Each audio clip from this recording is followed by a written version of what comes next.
Salut à tous, j'espère que tout le monde va bien, que tout le monde se porte bien. Aujourd'hui, on se retrouve sur un nouveau format que j'ai l'honneur d'animer aujourd'hui.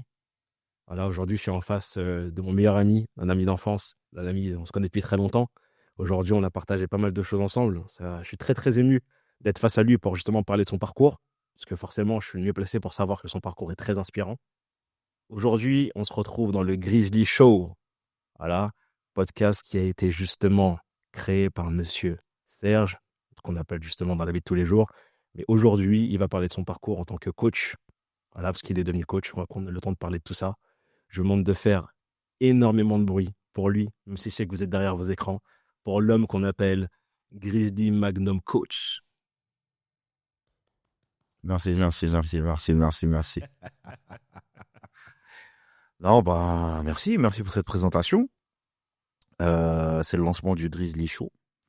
Il était temps, Enfin, depuis le temps. Mais ouais, là, ça y est, on lance vraiment les hostilités et c'est parti. Là, on va assister à une belle petite émission, un bel échange. Et bah, allons-y, hein. Commençons. faut que tu te présentes déjà en quelques mots, savoir qui t'es. Bah, alors, Depuis combien de temps que t'es coach? C'est je important. m'appelle Serge. Je suis coach depuis 1 an et demi maintenant en région parisienne. Donc coach sportif, donc je travaille en salle de sport. Je fais de l'accompagnement sur de la perte de poids, prise de masse. Je peux éventuellement accompagner des athlètes aussi sur de la préparation physique. J'ai déjà fait, notamment le basket. Et voilà, c'est déjà pas mal. Voilà. Et pourquoi aujourd'hui tu as décidé justement de lancer ce podcast? Qu'est-ce que ça représente pour toi aujourd'hui? Parce que je sais que c'est assez important. Ouais, pour libérer la parole. Pour libérer la parole, pour partager, pour échanger, pour transmettre aussi. Quand tu atteins la trentaine, parce que du coup, j'ai plus de 30 ans, même si ça se voit pas. J'ai plus de 30 ans et je pense que c'est un cap. Après, on m'a dit le cap des 40, des 50, etc. Mais c'est un cap qui est assez important, dans le sens où on a un certain recul sur notre expérience de vie. C'est quand même 3 décennies sur Terre, c'est pas rien. Euh, on voit les choses de manière totalement différente. Donc, je me suis dit, ça sera intéressant de créer un podcast où on invite les trentenaires ou plus. Donc, ça peut être des personnes qui ont passé la quarantaine, cinquantaine, soixantaine, les 70 ans ou plus. On peut même accueillir des centenaires, franchement, avec grand plaisir. Ouais, ça sera incroyable. Ouais, malade. Et l'idée, c'est un partage, c'est un échange, partage d'expériences, du vécu, enfin, plein de choses, en fait, tu vois. Parce qu'on s'enrichit tous les jours avec les gens qu'on rencontre. Et en fait, les gens ont beaucoup de choses à dire. Et je me dis, ça peut être ultra intéressant, ultra important et ultra impactant. Mais quel abuse. En tout cas, moi, tu le sais déjà, depuis un moment, je te suis à travers ton évolution, par rapport à ton parcours, par rapport à tout ce que tu entreprends. Et je suis très, très content d'être avec toi, de t'accompagner dans cette aventure. Et je vous le dis, vous allez passer de très, très bons moments. Parce que, voilà, Serge, que vous le voyez comme ça, le coach Grizzly McDom, vous le voyez comme ça, mais c'est une personne qui a un très grand cœur, une personne qui a beaucoup d'humain. Et de toute façon, on prendra le temps d'en parler dans le podcast. Mais après, voilà, comme j'ai dit aujourd'hui, comme tu le sais, on parle de toi. Forcément, je sais que ça fait toujours bizarre de parler de soi. Mais bon, je sais qu'aujourd'hui, tu as cette capacité de parler à cœur ouvert. Euh, je sais que le sport, ça fait un moment, en tout cas depuis que je te connais, parce qu'on s'est rencontrés en 2015, si je ne me trompe pas. 2010. 2010. Oui, c'est vrai, c'est vrai, c'est vrai. 2010. Anecdote 2010. Ah, anecdote, hein. Ah là là là là, Tu 2010. veux raconter ou je te laisse raconter? Non, je t'en prie, je t'en prie, je t'en prie. En fait, comment Serge et moi on s'est rencontrés, c'est très très drôle. Donc tous les deux passionnés de foot, on décide de se donner rendez-vous justement dans le parc Casanova à Stein, que les intimes connaissent très très bien. Du coup, on fait un 3 contre 3. Sauf que Serge, voilà, qui est comme moi, on déteste perdre. Donc du coup, là, on voyait nos vrais visages qu'on est sur le terrain. Et en fait, ce qui est très très drôle avec Serge, c'est qu'aujourd'hui, on est vraiment vraiment meilleurs potes, mais la première fois enfin, on s'est rencontrés, on allait se battre. Les meilleures amitiés commencent toujours comme ça, Ouais, apparemment. apparemment, les plus belles histoires, elles commencent comme ça. Et ouais, non, une haine de la défaite, t'as peur. Jordan aussi, pareil. Donc là, c'était chaud, c'était chaud, c'était chaud, c'était chaud. Je sais même plus qui a gagné d'ailleurs au final. Pour Je te vais même dire. pas savoir parce que sinon on va relancer un débat, ça sert à rien. Je même pas savoir qui a gagné. Même plus qui a gagné. Mais ouais, non, c'était chaud. Et puis, des années après, on commence à traîner ensemble, à Ah, vraiment, fréquenter. 2015. En partir de 2015. Entre-temps, j'avais vu que tu avais fait pas mal d'allers-retours entre justement Paris, l'Angleterre. mais on prendra le temps d'en parler. Et Tout ça pour montrer qu'en vrai, Serge, ça fait déjà des années que c'est un passionné de sport. Et en apprenant à le connaître, je me suis rendu compte qu'il n'était pas juste passionné de foot. Il aimait vraiment le sport de manière générale. Des fois, il me donne des résultats, des analyses sur des sports. Je me dis, mais à quel moment il prend le temps de regarder ça avec toute sa vie, tout, je comprends pas trop. Donc voilà, on sait que l'amour du sport, en fait, il est là depuis très très longtemps dans ta vie. ouais. Justement, à quel moment, enfin, est-ce que tu peux nous parler un peu de ton parcours, savoir en fait à quel moment tu as décidé de te lancer dans le domaine? Parce que je sais que tu as commencé par le foot. Voilà. Le foot, c'est une très belle école. Ouais, le foot, après le foot, tu vois, quand tu viens des quartiers, c'est facile hein, de jouer au foot. Hein. T'as un terrain, t'as un ballon, t'as des enfants et vous jouez au foot. Donc, c'était naturel par rapport au foot. Mais le déclic, il vient surtout en 2006, avec la Coupe du Monde 2006. La plus belle Coupe du Monde Oui. de tous les temps, je veux Oui. rien savoir. Même Vous êtes- si 2022, le 14, c'était quelque chose, mais 2006 en Allemagne, non. 2006, et je suis désolé pour ceux qui n'ont pas vécu cette Coupe du Monde, mais qu'est-ce qu'elle était incroyable. C'était de la folie. Et tu vois, en 2006, t'as un transfert entre l'ancienne génération et la nouvelle génération de footballeurs après. Donc, Totalement. les Messi, Ronaldo, Ribéry qui arrivent après, avec les Zidane, Ronaldo, Henry, etc. Donc, elle est incroyable. En plus, c'est la dernière danse de Zidane. Donc, les Bleus, ils vont au bout. Ils vont au bout. Et là, je sais pas, il y a un truc ça me parle, ça me prend au trip. Je suis vraiment dedans. Et là, je décide que je veux devenir footballeur pro, en fait. C'est bon, c'est mon rêve, c'est ça que je veux. Je savais pas trop ce que je voulais faire avant ça. Puisque forcément, t'es jeune, t'as 12 13 ans, tu tâtonnes, machin, tout ça, tout ça. Mais là, je me suis dit, le foot, ça sera le foot. Et il n'y a plus qu'à et basta. Donc, je me suis inscrit dans un club. Et puis, on a fait nos armes comme ça. Je voulais rentrer à l'INF Clairefontaine. Sauf que je me suis réveillé un an trop tard. Dans le sens où... Même ça, je savais même pas. Oh non, je me suis réveillé un an trop tard, dans le sens où ils prenaient à partir de 13 ans. Après, je sais plus si c'est toujours le cas aujourd'hui, mais à l'époque, ils prenaient à partir de 13 ans en préformation. Et t'as les tests et tout, machin, mais les tests, pour les 93, c'était un an avant. Donc, moi, j'ai postulé en 2007. Ouais, c'est ça, ils ont dit que c'était trop tard. Donc, bon. Après, il y a eu d'autres touches, notamment avec Bordeaux. Mais ça s'est pas concrétisé parce que mes parents estimaient à l'époque que c'était loin et puis ils voyaient pas forcément le foot comme un métier.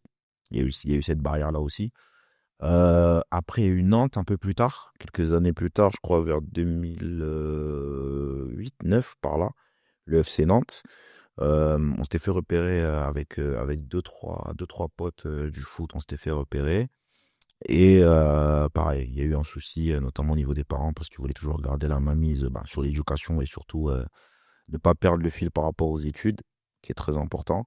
Donc au final, ça n'a pas eu lieu. En gros, le plan, c'était, t'as ton bac, après si tu veux partir faire du foot, tu fais du foot. Sauf que quand tu atteins le bac, pour après, Donc, le foot, si t'es pas bien entouré, conditionné, c'est compliqué. c'est compliqué. Bien sûr. C'est ça. Et ça accompagne aussi. C'est exactement ça. Donc après, à partir de là, en gros, je joue en Île-de-France, je fais mon petit bout de chemin. J'ai le bac. En fait, l'année du bac, j'ai mon cousin qui vit aux Pays-Bas. Je vais le voir. Il venait d'être papa, donc je vais le voir et tout. Et on se pose, on discute. Et je crois que j'étais resté 10 jours. Et lui, il fait du foot. Donc là, il joue aux Pays-Bas, il est au niveau semi-pro, tu vois. Donc il m'embarque avec lui dans les entraînements. Donc je m'entraîne avec eux, ça se passe bien. Moi, je suis un mec, tu vois, j'ai faim, je vais au contact, j'ai pas peur, je récupère les ballons. Enfin, voilà, je mets beaucoup d'énergie dans ce que je fais. Et son coach, il kiffe. Son coach, il kiffe, il dit, ouais, je veux bien l'engager et tout. Il nous faut un mec comme ça dans l'équipe jusqu'à la fin de la saison, machin, tout ça, tout ça, tout ça. Je lui dis, je sais pas si qu'à la fin de l'année, t'as vu, c'est un peu compliqué. C'est un peu compliqué. Il a dit, mais viens, on sait jamais, machin et tout. Je lui dis, je suis engagé, tu vois, c'est cuit. Et puis en plus, il va apprendre à parler néerlandais. C'est vrai que c'est. Les Néerlandais, c'est vrai que c'est cool. Puis c'est technique quand même, hein, tu vois. Et je parlais pas anglais. Donc l'adaptation, on laisse tomber. Mais j'avais bien kiffé. Et puis de là, il me dit, écoute, au pire des cas, va à Londres. Va à Londres, il y a ma mère qui est là-bas. Il y a deux, trois contacts, il y a deux, trois contacts à se faire. Tu peux y aller, tu peux faire quelque chose, tu vois. Il faut savoir que dans ma famille, j'ai des personnes qui ont joué au foot, notamment au Zaïre à l'époque, donc à haut niveau, qui ont été dans l'équipe nationale du Zaïre, la Coupe du Monde 74. Donc ouais, il y a pas mal de personnes qui ont gardé des liens dans le monde du football. Et à partir de là, l'idée de Londres est dans ma tête. Mais je suis dans l'optique, bon, je suis à Paris, je viens d'obtenir mon bac, je vais enchaîner avec un BTS en alternance, etc. etc. En fait, ce qui s'est passé, c'est que plus j'avançais dans le temps, plus je voulais me sécuriser d'un point de vue rentrée d'argent, travail et tout. Et puis les opportunités sont présentées par rapport au foot. Donc en fait, à un moment donné, j'ai fait un choix. J'ai dit, allez, je pars à Londres. Donc je suis parti à Londres, pas sur un, ouais, limite sur un coup de tête, pas préparé. Est-ce que c'est le moment où on s'était la veille justement que tu pars à Londres, c'est pas ce moment-là encore? Parce Ouais, c'était quelques jours avant. Si on s'était vu quelques jours avant, je sais plus si c'était la veille, mais on s'était vu quelques jours parce avant. que moi, je me rappelle qu'à ce moment-là, bah toi, forcément, nous, on s'est rencontrés en 2000, ouais, c'était 2010. Il y a un moment donné où forcément, on va dire, on suivait nos parcours un peu de loin, mais on n'était pas, enfin, on entraînait pas encore réellement ensemble. Et moi, en fait, justement, ce qui a fait que il y a eu une petite interrogation où je me suis dit, ah, là, ça peut être intéressant d'avoir une personne comme ça dans son entourage parce que j'aime beaucoup le mindset, etc. On a vécu une situation que je t'explique après que toi, tu savais pas. C'est que peu de temps que tu pars, avant que tu partes à Londres, je me rappelle, il y a donc des minutes, tu nous as checké en disant que tu partais à Londres. Moi, super content pour toi. Je me dis, bah écoute, si tu peux réaliser ton rêve, ton objectif, et pourtant, j'avais pas encore commencé One Piece, parce qu'on va aussi parler de One Piece. Mais à ce moment-là, moi, tu me connais, de nature, je suis une personne, quand tu as un projet, tu crois sincèrement, moi, je te pousse, je te dis, vas-y, au contraire, soit mets tout dedans, voilà, va au bout de ton rêve. Clairement. Sauf que moi, ce qui se passe, c'est que quand toi, tu pars, on est avec des personnes, et il y a une personne qui me dit, il croit vraiment, or que juste avant, il t'a checké un grand sourire et tout, ouais, j'espère que ça va le faire, frérot, et tout. Derrière, il me regarde et il me dit, il croit vraiment qu'il va réussir quelque chose, lui, en mode, en partant d'Angleterre. Moi, tu vois, ça m'a posé une interrogation, parce que je me suis dit, attends, ces deux personnes-là sont censées être potes, et c'est là que je me suis rendu compte que l'importance aussi d'être bien entouré, et d'avoir les bonnes personnes autour de toi, ça peut jouer. Après, toi, je sais que tu es une personne, tu as été beaucoup plus fort sur l'instant T et tu ne portais pas, enfin, ça t'atteignait pas ce genre de choses. Mais c'est une anecdote, en fait, où je sais qu'à ce moment-là, j'ai commencé à vraiment suivre ton parcours. Et je sais que, bon, comme tu as dit, tu es parti en Angleterre. Donc, il faut que tu nous parles de ton expérience aussi en Angleterre. Parce que c'est une Ouais, expérience très drôle. ouais. Et aussi tes motivations. Parce que je sais que One Piece est dans l'équation. Ouais, fort. En vrai de vrai, aujourd'hui, avec le recul, j'aurais jamais dû y aller. Parce que le jour de mon départ, t'as tous les signes qui font que faut pas y aller. Le timing n'est pas bon.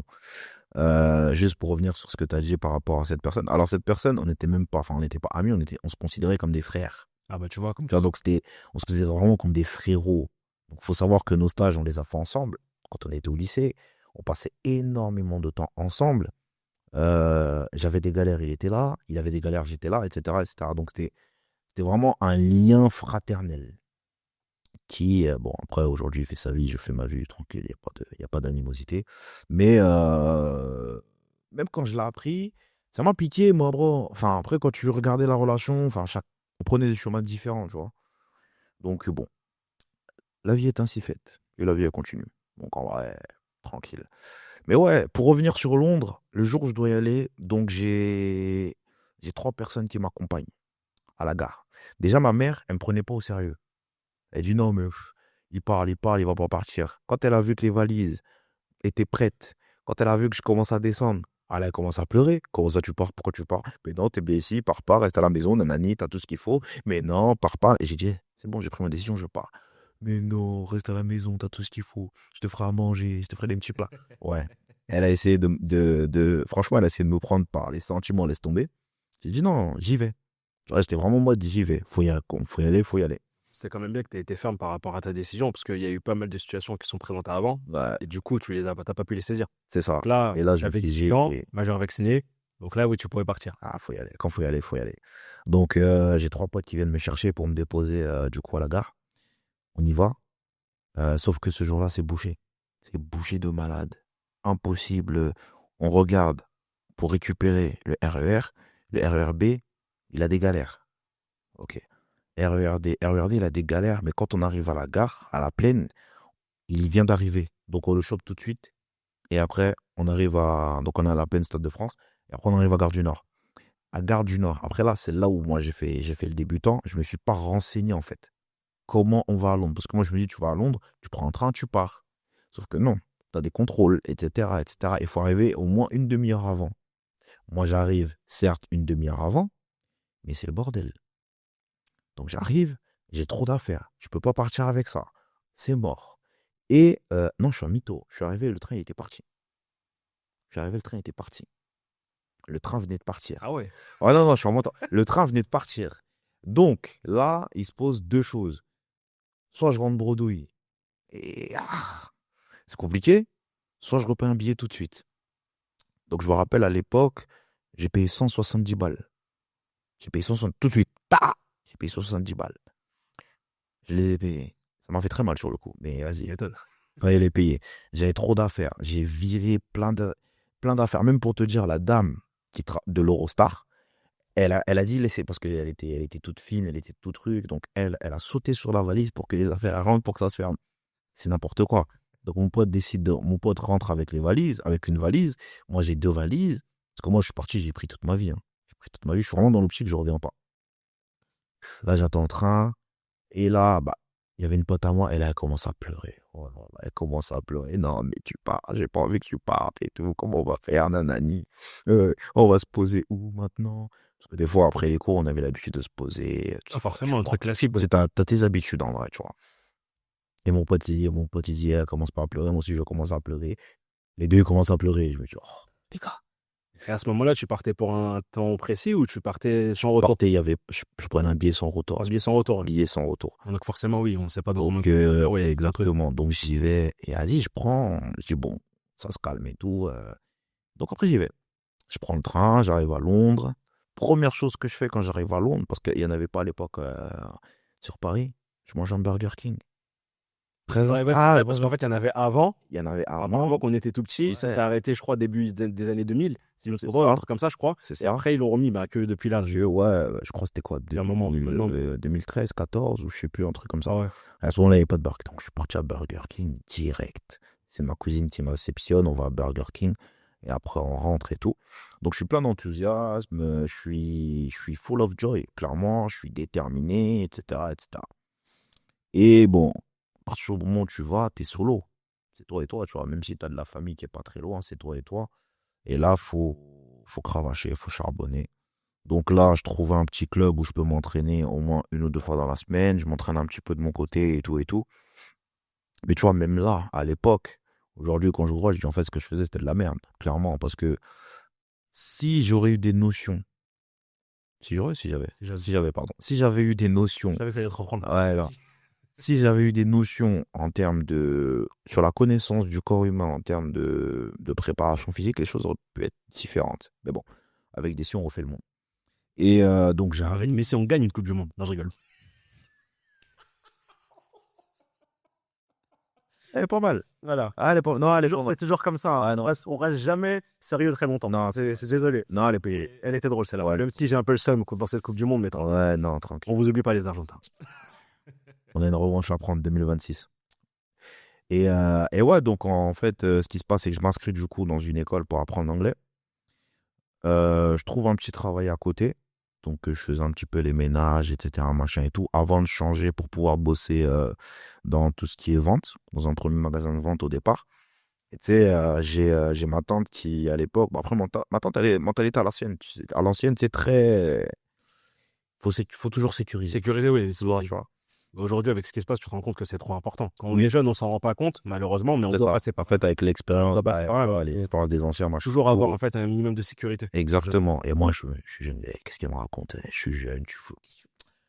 Laisse-moi seulement, laisse-moi kiffer, tu vois. Mentalité de cité. Voilà, laisse-moi kiffer, tu vois. Laisse-moi kiffer. Et mais malgré ça, en fait, moi, j'avais pas peur d'aller parler aux gens. Moi, je voulais apprendre l'anglais. Donc, t'as pas le choix. Tu vas, tu parles aux gens, tu te confrontes, etc. C'est comme ça que l'anglais rentre, c'est comme ça que c'est plus facile. Mais non, faut y aller. Elle avait déjà un plan. Non, tu procèdes ça, tu fais ça, tu fais ça, tu fais ça. Comme ça, d'ici 3 ans, c'est bon, t'es bien, t'es ci, t'es ça. J'ai dit 3 ans, c'est loin, j'ai pas le temps. Dans le foot, encore moins. Ah ouais, en plus, c'est surtout dans le foot. Et donc, après ça, elle me présente le papa de Fabrice Mwamba, qui est un ancien footballeur pro. Je sais pas si tu te rappelles, c'était en 2012, il y a un footballeur qui avait fait un malaise sur un terrain de foot. Je me rappelle très très bien. Bah, c'est lui. C'est son père. Sachant que à cette époque-là, si je me trompe pas, c'était vu qu'on était encore très jeune, c'était choquant pour moi d'avoir parce que j'en avais déjà entendu, mais de l'avoir vu en fait sur place. Enfin, quand tu le vois directement en vidéo, c'est un Exactement. Donc c'était lui et tu voyais les Van der Vaart, Gareth Bale. Ouais, je me rappelle très bien. Qui était choqué, tu sais, qui priait en mode j'espère qu'il va bien, qu'il a rien et tout. Et après ça, après cet événement, il a pris sa retraite. Il pouvait plus continuer. Et ils sont restés dans le domaine du foot et ils accompagnaient du coup les jeunes et tout. Et du coup, on me présente à son père. Donc avec son père, bon feeling et tout. Bon, tu connais le tonton, tonton à l'ancienne et tout. Oh. Bon délire. Ivan, hein. Ah, Ivan de fou. Hein. Ah, t'étais là, ta posture, ton machin. Non, tu dois être comme ça. Tiens-toi bien. T'as montré que t'es un homme. Ah, tonton. Mais tu vois, c'est pas méchant, tu vois. C'était vraiment bon délire.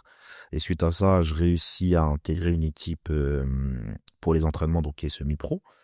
Et après, t'es dans le truc. Tu continues, tu fais ton bout de chemin et tout. J'ai des potes qui viennent me voir au bout de 4-5 mois. C'était la meilleure journée de tout mon périple à Londres. Mais ça devient compliqué, le manque de la famille. Même là, je commence à me questionner, tu vois.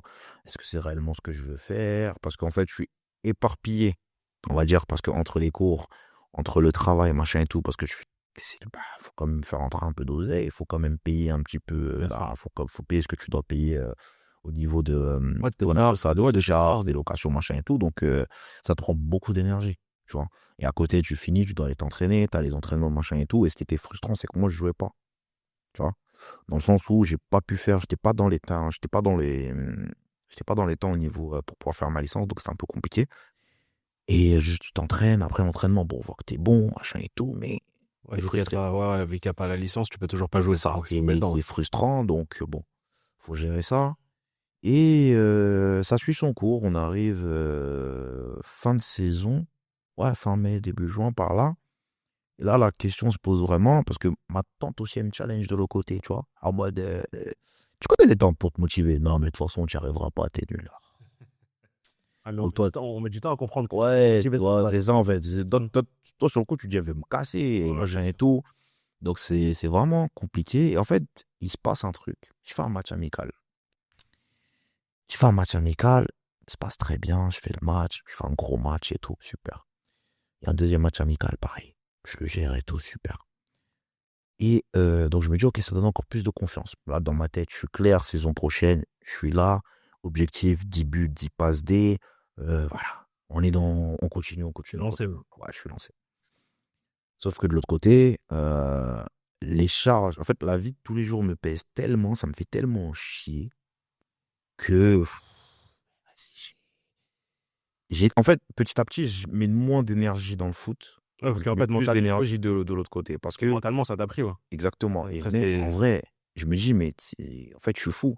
Je sors de chez papa et maman et tout de suite dans le grand bain comme ça, t'es pas préparé, t'as pas de parachute de secours, t'as pas ci, t'as pas ça. Tu dis, putain, quand même, c'est une grosse charge c'est mentale. une sacrée charge. Mm. Et de l'autre côté, tu vois des gens tu fréquentes des gens qui jouent au foot, qui ont un certain niveau. On est au niveau semi-pro. Tu vois, t'es pas pro, t'es au niveau semi-pro. Donc dis-toi, là, à ce moment-là, tu commences à voir certaines choses par rapport au foot.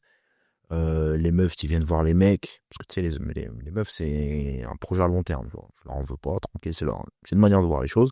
Mais elles viennent, ah, lui, parce que potentiellement, il peut aller jouer plus haut, c'est intéressant, j'assure mon avenir. Donc, des meufs que t'as jamais vues de ta vie, t'as même pas 20 ans, tu vois, des meufs, c'est cardio. Faut du cardio. Oui, non, mais on va pas se mentir. Les soirées alcoolisées, des fois même de la drogue, machin et tout, c'est un truc que moi, je connais pas. C'est pas mon délire même, tu vois. Et c'est surtout que ça s'est enchaîné de manière brutale. C'est ça, en moins d'un an. Ouais, en moins d'un an, tu passes de. Ouais, tu passes de. Ouais, bien sûr. Oh, et je me dis, oula. Donc forcément, sur le coup, je suis en mode, je me protège. Mais en vrai, j'ai eu peur de ça, tu vois. Parce que je me suis dit, si je rentre dans ça, est-ce que je vais gérer, en fait? Attends, en vrai, techniquement, ça t'a fait peur. Clairement. Ouais, clairement, c'est. Est-ce Ouais. que je vais le gérer? Et puis là, je dis, non, vas-y, tu sais quoi, en vrai, je vais rentrer. Je vais rentrer. Je vais rentrer. En fait, ça m'a tellement. J'ai dit, non, c'est mieux que je rentre. Faut que je me protège, faut que je rentre. L'ironie du sort, ou l'euphémisme, tu peux appeler ça comme tu veux. On fait un dernier match amical contre une équipe. Comment dire? On perd. On perd à la mi-temps. 2-0 et tout, c'est compliqué. Il avait fait un système, le coach, c'était bizarre. Il me dit, bon, vous avez 10 minutes, genre là, vous restez, je vous laisse cette équipe pour l'instant, vous avez 10 minutes. Ok. Vous avez 10 minutes pour réagir, machin, tout ça et tout. Et moi, en fait, avec l'un de mes coéquipiers, je dis, écoute, laisse-moi on repasse au milieu de terrain, parce que j'étais sur le côté, laisse-moi on repasse au milieu. Comme ça, toi, tu passes sur le côté. Et en gros, on permute pendant le match. Parce que moi, clairement, je repasse au milieu, je repasse plus sur le côté, mon pote. Mais ça, il le savait pas. Donc, ce qui se passe, c'est que je repasse au milieu et il y a un meilleur équilibre. Il y a un meilleur équilibre et je suis à l'origine des deux buts, en fait. Donc, je fais 2 passes D, on égalise. Et même, on continue pour pousser, tu vois, avec l'euphorie. Tu fais une remontada aujourd'hui. Bon, aujourd'hui, ça s'appelle une remontada. À l'époque, c'était, voilà, il n'y avait pas de terme. Bim, le 3e but, j'offre la 3e passe. Le coach de l'équipe d'en face. Donc, quand c'était des semi-pros aussi, mais c'était au niveau au-dessus. Le pro, il vient me voir, il me dit j'aime beaucoup ton profil. Écoute, là, on est sous notre préparation. T'as signé ou pas avec eux? J'ai dit non, j'ai pas signé encore. Il me dit ok, viens chez moi. J'aime beaucoup ton profil. En gros, je sais très bien ce que je vais faire avec toi. Sauf que moi, je lui dis, ça aurait été avec un plaisir, ça aurait été avec plaisir. Mais j'ai déjà pris mon billet, je rentre en France. Et tu sais, on parle et tout. Il me dit, t'es sûr? Franchement, t'as du potentiel. Tu peux, viens. Et là, je suis en mode, non, non, c'est bon. Non, c'est bon. Dieu seul sait ce qui aurait pu se passer si j'aurais dit oui, je ne serais pas rentré le lendemain, etc. Dieu seul sait. Mais dès que donc, je décide de rentrer, je le prends comme un échec. Je le prends comme un échec. Et à ce moment-là, j'envoie tout le monde sauf à moi-même. C'est de la faute des autres. Clairement, c'est de la faute des autres. Mais c'est pas de ma faute. Donc tu reviens en France. La mentalité en France est totalement différente. Les anglo-saxons sont beaucoup plus ouverts en termes de... De toute façon, ça, on le voit sur pas mal de choses. C'est ça, en termes de ballon et tout, ils sont beaucoup plus ouverts. Si t'es bon, vas-y, on donne ta chance, on voit et tout. Même si ça a un petit peu changé aujourd'hui parce que il y a tellement d'argent en jeu dans le domaine du ballon que tu ne peux plus ramener n'importe qui. Donc après, chose que je peux comprendre, hein. Mais du coup, je reviens en France. Et en France, pareil. Il faut que comment dire, il faut que t'aies quelqu'un, que tu connaisses quelqu'un. Enfin, il y a plein de choses. C'est pas si évident si tu veux jouer à un niveau un peu plus haut, tu vois. C'est le jeu, c'est comme ça, tranquille. En vrai, c'est comme ça partout, tu vois. Même en Italie, en Espagne, voilà. Il n'y a pas de souci. Donc, je reviens. Mais du coup, ta famille, comment ils prennent ton retour? Ah, mais elle est contente. Oui, bah, ça c'est. Ça, j'en doute pas. Ça. Ma mère, elle est contente. Ma grand-mère, elle est contente aussi. Parce que ma grand-mère était contre.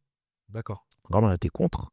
Mais ma grand-mère a fait un move de grand-mère, en vrai. Elle était contre, mais tous les mois, elle m'envoyait quand même un petit quelque chose pour m'aider financièrement. Donc, c'est sa manière de dire je te soutiens quand même. Pourtant, on se parlait pas à ce moment-là. Genre vraiment, c'est mort. Je suis contre et je te montre que je suis contre. Mais elle continuait quand même à soutenir un peu à sa manière. Donc ouais, ma grand-mère était contente, ma mère était contente. J'ai parlé avec mon père. Mon père m'a dit clairement, c'est un échec. Puis je dis non, mais il me dit non, c'est un échec. Non, mais c'est un échec. D'accord, c'est un échec. Il dit maintenant, vu que c'est un échec, qu'est-ce que tu as appris de ça? J'aurais dû mieux le préparer. J'aurais dû être mieux préparé. Laisser couler un an potentiellement. Voilà, plein de choses comme ça. Il dit ok, maintenant tu comptes faire quoi? Bah écoute, on va reprendre les études et on va bosser à côté, hein. C'est tout. Mais rien ne s'est passé. À ce moment-là, tu n'avais pas du tout l'intention de te dire je me remets en condition pendant un an ou pendant un Pas du délai tout. pour y retourner. En fait, là, à ce moment-là, non. Je suis en mode, je suis revenu. Et quand tu es revenu ici, tu avais un projet de te lancer dans du foot ou tu avais mis de Bah, je côté voulais, je ou... voulais, je voulais continuer à jouer au foot et tout, mais en fait, l'énergie était plus là. Parce que quand tu es rentré dans le monde des adultes, tu prends conscience que il y a des responsabilités, il y a ça, il y a ça, il y a ça, il y a ça. Et quand, surtout que t'es dans un mood où, bah, en fait, tu faisais rentrer ton argent, donc tu veux garder ça, en fait. Faire rentrer ton argent, etc., faire ci, faire ci, faire ça, bon. Mais même la motivation, je pense que c'est pas la même. Surtout que là-bas, tu étais à un niveau semi-pro. On Ouais, revient ici, c'est pas du tout le même. c'est pas le même Parce délire. que je sais que voilà, on a Wesley Bang à qui on fait une très très belle dédicace qui m'avait un peu expliqué ça.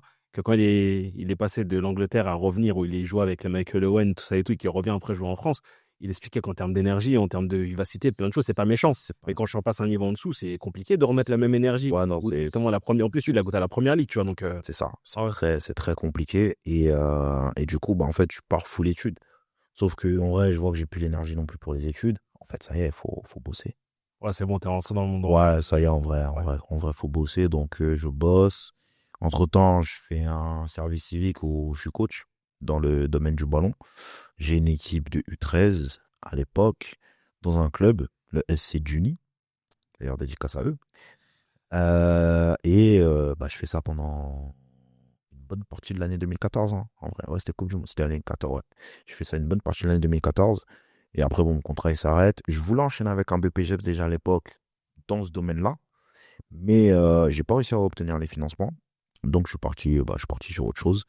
Je suis rentré dans le monde du travail, donc j'ai bossé. Après, là, t'enchaînes, hein, Toyota, t'as eu Mercedes. Mais enfin, même avant d'arriver à Toyota, tout ça, j'enchaîne les petits boulots. T'enchaînes les petits boulots. Tu vois, j'ai été vendeur, j'ai été animateur. Forcément, le classique avec les enfants. Tu fais les cantines, tu fais les études, tu travailles pendant les vacances, laisse tomber. J'étais vendeur de journaux aussi, hein. J'ai oublié le terme, je sais plus si c'est vendeur de Oui, journaux. je vois ce que tu veux. Je vois très bien, c'est quand on les voit toujours à la boule de métro. Exactement. Et des fois le matin, ils nous saoulaient le matin. C'est pas méchant, hein. Pas Exactement. contre vous, hein. J'ai vraiment rien contre vous. Mais le matin, quand on n'est pas bien réveillé, qu'on va soit au travail, soit en cours, on n'a pas du tout la tête C'est ça. à prendre un journal et voilà. Ah, c'est ça. Les Et ensuite, ils arrivent, grand sourire, tenez, tenez, toi, t'es la fille, attends, je viens de me réveiller, laisse-moi Ouais, tranquille, tu vois. bah, je faisais ça à d'enfer je crois, pour dire. Un matin, faut que je passe là-bas pour voir s'ils le font toujours. Mais ouais, je faisais ça direct matin. Donc, ouais, t'enchaînes comme ça. Tu fais de l'intérim aussi en parallèle, la manutention. Tu bossais le soir, tu sais, la nuit, là, tu faisais de la mise en rayon Ouais. dans les magasins. Ça pouvait être Carrefour, ça pouvait être machin. Bref, laisse tomber. Donc, ouais, non, Donc à ce moment-là, en c'était fait, charbon. t'as enchaîné en fait la vie d'adulte, mais t'avais pas de projet précis, c'est juste tu travailles, tu fais rentrer ton argent. C'est ça. En fait, là, à ce moment-là, je suis dans ce mood-là. Et je passe aussi mon permis entre-temps. Et en fait, l'amour du foot est toujours là, ça revient. Et là, je me dis, putain, mais je suis con, en fait. Je suis parti, pourquoi? Et après, il y a aussi une personne que tu as rencontrée qui t'a aussi redonné goût à plein de choses. Ouais, Et aussi. ça, il faut en parler aussi. Ouais, C'est très important. aussi, je rencontre une personne à ce moment-là. Mais en fait, quand je la rencontre, je suis déjà en mode, faut que je reparte à Londres. Mm. Et cette personne, je la rencontre, elle rejoint le projet, entre guillemets. Parce que ouais, pour le coup, en vrai, on va pas se mentir, elle t'a accompagné, même Ah ouais, dans la bah, préparation, je me rappelle. non, Surtout, c'était carré. ouais, elle rejoint le projet et là, c'est parti. Bon, ça bosse pendant X temps pour avoir un petit billet de côté, pour pouvoir partir cette fois-ci anticipé. Il y a un autre pote à moi qui veut venir aussi, Yoni. Yoni. Donc Ok. là, on y retourne avec Yoni. Enfin, c'est vraiment un truc où la préparation est différente. Il y a plus de recul, tu vois. Donc on trouve les logements. Enfin, on fait tout en amont, tout ça. Et donc je repars. Ouais, c'est ça. Je repars du coup avec Yoni cette fois-ci. Là, on arrive, on trouve les logements assez rapidement, on trouve du boulot assez rapidement aussi. Donc là, tu fais de la plonge, comment on appelle ça? Je faisais vendeur aussi chez Sport Direct in English, of course, qui est l'équivalent de Decathlon en France, là-bas. J'ai fait concierge aussi dans un hôtel de luxe, le Grove Nord, à Londres. Donc ouais, là, t'es full charbon. Mais en même Je temps, sais qu'en plus, là-bas, tout se passe bien. En plus, contrairement à la première fois, en tout cas, ouais, sur le pays lancé, t'es stable. Au franchement, niveau du logement, t'étais stable. Après, tout se passait bien. tout se passait bien. Mais quand quelque chose se passe bien, faut forcément qu'il y ait quelque chose qui se passe mal derrière. Donc la personne que j'ai rencontrée a du mal à supporter la distance, parce que je comprends, bon, si c'était compliqué. Mais quand t'es focus, t'es sur un objectif, on va dire que ça passe mieux. Même si c'est très compliqué, tu vois. Elle décide de mettre fin, en fait. Je suis en mode, non, bah, ça va pas. Je comprends pas. Qu'est-ce qui se passe? En plus, surtout que tu comprends pas, parce que comme je l'ai dit, moi j'étais entre guillemets spectateur de toute cette période-là. Bah, t'étais aux premières loges. Ouais, j'étais vraiment en première loge pour le coup. Euh, non, mais en fait, je comprends en fait que forcément sur l'instant T, ça te perturbe parce que c'est une personne qui a décidé de te dire, t'as un rêve, t'as un objectif. Vas-y, moi je t'accompagne de la préparation entre guillemets physique dans le sens où même sur l'alimentation, elle te conseillait. Vraiment, c'est une personne qui était impliquée dans ce projet. Ouais, et d'ailleurs, pour le coup, elle me donnait pas mal de conseils par rapport. Elle me disait, va à la salle, par rapport à la muscu, machin de ça et tout. Et si enfin, vu qu'elle avait un père qui était full dedans, qui ça fait des années qu'il s'entraîne, franchement, son père, en termes de gabarit, il a un physique, il est incroyable. Ouais, pour son âge, tout, Pour franchement, son âge, ouais, on va pas se mentir. ouais, je crois qu'il doit avoir quoi? Il doit avoir 55 ans peut-être aujourd'hui, un truc comme ça. Mais son physique, il est incroyable. Vraiment. Donc, elle a baigné dans ça. Et donc, elle me redonnait des tips derrière, machin et tout. Et tu vois, là, peut-être que indirectement, il y a aussi eu ça pour plus tard par rapport au coaching. Enfin, Ouais, ouais. voilà. Donc, ouais, non, je comprends pas. Je comprends pas. Et puis surtout, c'est la première fois que je m'investissais autant dans une relation. J'étais croque lover, j'étais lover lover. Tu sais, là, tu peux même sortir le son d'Oxmo, hein. J'ai oublié. Nanana, de tous les jours, on s'était dit des mots, tu vois. Ah, j'étais comme ça, hein. Pour le coup, t'étais Ah, vraiment. j'étais Il y a une, passé. il y a une anecdote, mais je ne sais pas si je peux la raconter là. Où il a fait son travail à la ville d'Estaing en vélo de manière très très rapide. Ouais. Bah, c'était une dinguerie, elle s'était fait agresser. Elle s'était fait agresser le matin. Elle allait au taf. Elle allait au taf, elle se fait agresser, elle m'appelle et tout. Donc moi, en fait, moi, en plus, moi, j'appelle, enfin, je parle à mon responsable, j'explique la situation. Il me dit, je comprends, mais le problème, c'est que si toi, tu pars, en fait, tu m'en galère. Parce que c'était pendant les grandes vacances, donc il y avait 2 collègues en vacances. Donc on restait que 2 pour faire tourner le garage. Il a dit, si toi, tu pars, clairement, je suis en galère. Donc là, il y a Oussama qui ne travaillait pas ce jour-là, heureusement. Donc je l'appelle, je lui dis écoute voilà, machin et tout, est-ce que tu peux la récupérer, tout ça, tout ça. Donc il est parti la récupérer, elle est restée chez lui, tranquille, tout ça et tout. Et bah, après moi j'ai fini le boulot, donc faut savoir que moi j'allais au travail en vélo. Et combien de temps tu mettais de base de manière normale pour aller au travail en vélo? Franchement, une bonne demi-heure, hein. Une bonne demi-heure. Très intéressant. Et ce jour-là, alors là, je peux pas l'expliquer. J'ai dû mettre, mais vraiment, la moitié. En 12 15 minutes, j'étais là. Ah ouais, là, t'as J'ai- dû mettre tes tripes, hein. Ah, Bon bordel. j'étais. L'amour, ça c'est l'amour, tu vois. Ouais, Toi qui prônes l'amour, justement, le love. l'amour donne des ailes, hein, c'est pour Voilà. ça, Dude, hein. Non, mais toi qui prônes l'amour tout le temps, tu vois. Mais ouais, en 12 15 minutes, j'étais là. Enfin, je l'ai vu. Il m'a dit non, ça va et tout. Oussama, en gros, Oussama, il avait laissé. Elle était restée avec la mère d'Oussama. Lui, finalement, il était parti bosser et tout. Il m'a dit non, ça va. En gros, sa mère m'a rassuré. On a parlé et tout. Machin. Enfin, moi, j'en ai fait d'autres choses. Donc c'est normal que tout ça, forcément, en ayant traversé toutes ces épreuves-là, c'est normal que tu sois perturbé quand elle te dit et décide de mettre fin. Totalement. Totalement. Et là, je me dis, wow. Attends. Faut, faut se battre, là. Il y a un truc, faut se battre. Donc, je décide de revenir. Mais tu sais, je décide de faire un aller-retour. Donc, je prends le car et tout. En plus, je suis au téléphone avec toi la veille, tout ça, machin. Je prends le car et tout, machin. Sauf que quand j'arrive ici, je me rends compte que j'ai perdu mon passeport. J'ai perdu ma pièce d'identité. Soit je les ai perdus, soit on me les a volés. Et pour retourner à Londres, il te faut soit le Oui, passeport, oui, forcément. soit la pièce d'identité. Et là, je suis en mode, c'est une blague. Et pour couronner le tout, on avait trouvé un club avec Yoni. Donc là, on avait réussi à signer. Et on allait enchaîner les 6 prochains mois avec ce club-là. Donc on s'est dit, ça va nous faire une vitrine. Comme ça, pour la saison d'après, on peut trouver un club plus tôt, on peut faire la prépa, machin, tout ça, tout ça. Je laisse tomber. Et je suis en mode, c'est une blague, c'est pas possible, tout ça. Donc de l'autre côté, je me bats pour pas perdre la femme que j'aime. Mais de l'autre côté, je suis en train de perdre mon rêve, clairement. Et je suis en mode, waouh, bon, c'est compliqué. Et refaire tes papiers, tu te dis, bon, En fait, ce problème, c'est que, en termes d'administratif, ça met du temps. ça met du temps, ça met du temps, ça met du temps.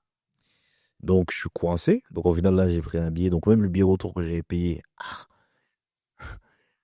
dans le vide. Et donc tu arrives, tu te bats, enfin, tu essaies de comprendre qu'est-ce qui se passe, qu'est-ce que j'ai mal fait, c'est quoi le souci, tatati, tatati, tatata. Et elle reste campée sur ses positions. C'est mort, c'est fini. T'es un petit peu triste, un petit peu beaucoup. Même ma mère, tu vois. Pour te dire, ma mère m'appelle, elle me dit écoute, faut qu'on se voit, faut qu'on se parle et tout. Qu'est-ce qui s'est passé? Bref, toute ma famille la connaissait, hein, tout le monde la connaissait. Qu'est-ce qui se passe et tout, machin. J'explique. Elle me dit ok, d'accord. Bon. Je sais que avec ma mère, il y a toujours une très bonne entente, elle s'appelait régulièrement, machin et tout. Donc je sais que elle a sûrement dû confier des trucs à ma mère, des trucs de femme. Bon, c'est entre femmes, je peux pas te dire ce qu'il en est. Mais ouais, ça me fait. C'est dur. On se Après, lâche cette personne-là, quand pas. même, elle était très appréciée. Même nous, on l'avait validée 14 fois. Après, même si on n'a pas besoin de notre validation en soi, mais, Ouais, non. mais c'est vrai que c'était une très belle personne parce qu'on on va dire que moi, je pense, si je devais définir, entre guillemets, cette relation-là, tu as reconnecté avec le mot qu'on appelle l'amour, L'amour. le vrai. L'amour. Et c'est Ouais. vrai parce que Ouais. moi, j'étais toujours connu, on va dire, impulsif, parce que ça, c'est encore un autre C'est débat. encore un autre sujet. Voilà. Car j'étais une personne très, très impulsive Bah, tu vois, de je suis passé base. d'impulsif. Ouais, actif, comme dirait. Impulsif. Impulsif, Passif. actif, comme dirait Sadio, ouais. Et non, non, mais du coup, en fait, c'est vrai que c'est une personne que j'ai vu qui était reconnectée avec le vrai sens d'aimer, d'apprécier, en fait, même, on va dire, de profiter des personnes qui sont autour de toi. Vraiment, l'amour dans le vrai sens du terme. Ouais. Donc oui, c'est vrai que ça a été un choc. Et en fait, là, en fait, même enfin, moi, l'histoire, je la connais, mais même là, tu me la réexpliques, je me rends compte qu'en vrai, tu as perdu, du coup, ben, l'amour de ta vie à ce moment-là, et tu perds aussi ton rêve. Et, Et et le problème, en fait, c'est que, comme tu as dit, c'était déjà la deuxième fois enfin, que tu faisais un aller-retour pour espérer réussir dans le foot. Comment tu fais ou comment tu as fait pour rebondir par rapport à tout ça? Parce que je sais qu'au fur et à mesure du temps, tu as essayé de te remettre dans le foot, de faire des choses. Et c'est vrai que nous, enfin, du moins ton équipage, parce que maintenant on est un équipage, j'ai commencé One Piece. C'est vrai, c'est important de le dire. Du coup, ton équipage, en fait, s'est rendu compte que l'amour du foot, il était en train de s'estomper, qu'il n'y avait plus la même énergie, Tu sais, on sentait que tu n'avais plus de motivation et on sentait que petit à petit, tu lâchais. Et ouais, comme tu le sais, nous, tu as vu, dès qu'on sent qu'on n'est plus trop connecté avec nos projets, nous, ce qui nous intéresse, c'est pas le projet dans lequel on va aller, mais c'est toujours garder cette direction de lève-toi le matin et bats-toi pour ce que tu as vraiment envie de faire. Et à un exactement. moment donné, on a vu que tu étais déconnecté.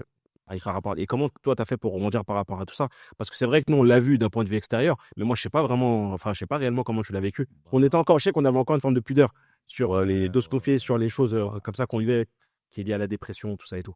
Ouais, t'es des faiblards, laisse tomber. Mais non, on voulait pas en parler. Après, maintenant, aujourd'hui, on parle revers, mais je sais qu'à ce moment-là, on avait encore des difficultés à se confier par rapport à tout ça. Non, ouais, en fait, je le vis, comment dire, l'acceptation, elle se fait, euh, je pense que l'acceptation, elle se fait tout de suite, mais c'est la réalisation qui met un peu plus de temps, tu vois, dans le sens où tu te dis, bon, parce que ça rejoint une phrase que quelqu'un m'a dit, écoute, si une personne veut vraiment être avec toi, elle sera avec toi. En fait, je transpose cette phrase sur le truc, si vraiment, si vraiment j'aurais voulu aller vraiment au bout, les perturbateurs extérieurs, je les aurais pas pris en compte. Je serais allé au bout et après, je serais venu, j'aurais réglé ça. Mais à ce moment-là, j'estimais que ça, c'était plus important que moi-même. C'est important de le dire. Tu vois. Et là, en fait, c'est un choix que tu fais. À partir du moment où tu choisis, bah, en fait, l'acceptation est plus facile. Mm. Tu vois. Quand c'est quelque chose où t'as pas vraiment ton mot à dire, c'est machin, la pilule passe difficilement. Mais là, Ouais, t'as une forme d'impuissance. c'est ça. Mais là, j'étais pleinement responsable. J'étais pleinement responsable de ce que je faisais. Donc, en fait, l'acceptation passe beaucoup mieux. Et puis même, je me fais une idée, je me dis, bon, tu sais quoi, en vrai, je vais rentrer dans la vie active comme tout le monde. Tu prends ton petit appart, tu chopes ton CDI et tu fais ta vie, quoi, tu vois. Mais, parce qu'après, il y a une autre phase où j'ai retenté une dernière fois et là, j'ai vu vraiment que c'était pas possible. Donc, vas-y, il faut passer à autre chose. Il faut passer à autre chose, il faut avancer, il faut vivre sa vie. Et, euh, et en gros, qu'est-ce que je fais après en fait? Parce que moi, je suis resté très longtemps pendant des années en mode je veux devenir footballeur pro et je veux rien d'autre. Sauf que dans le domaine du foot, il y a plein de métiers. Je peux être coach assistant, je peux être kiné, je peux être médecin, je peux être intendant. Il y a plein de métiers, tu vois. Préparateur physique, enfin, il y a plein, Voilà, en vrai, il y a plein de, il y tu a peux plein de être métiers. fliqueur, tu peux, tu passes le permis pour conduire les cars et c'est toi qui conduis le car de l'équipe. Enfin, il y a plein de métiers, il y a plein de corps de métiers, tu vois. Mais à l'époque, bah forcément, tu vas être la star. Tu vois, tu vas être là-haut, tu vas être au top. Mais il n'y a pas forcément ce recul-là non plus, tu vois. Et donc, je rentre dans la vie active de tous les jours, tranquille, hein, tu sais, métro, boulot, dodo. Je suis chargé de clientèle chez une boîte connue dans le domaine de l'auto. Et après, bah, même ça, au bout d'un moment, c'est bien, mais t'as vu, je suis assis derrière un bureau. Euh, Je kiffe pas, quoi. Je kiffe pas, donc je prends une année sabbatique. Pour le coup, c'était vraiment une année sabbatique. Je demande une rupture et je prends une année sabbatique, je fais rien. Et après, t'as le poste où je travaille après, du coup, dans ma ville. Bon, on a bossé ensemble dans notre ville, Un jour de notre, brigadisme. voilà, notre ville d'origine, Stein. 9-3 représente. N'importe Non, ouais, à Stein, où bah, pour une fois, je me suis dit, ah, je fais un truc qui est utile, tu vois. Donc, parce que on aime beaucoup notre ville, tu vois. C'est donc on se sentait utile et c'était quelque chose qu'on a beaucoup aimé. Et puis je continue à jouer. Ouais, je joue. Ouais, c'est ça. Je joue encore un petit peu.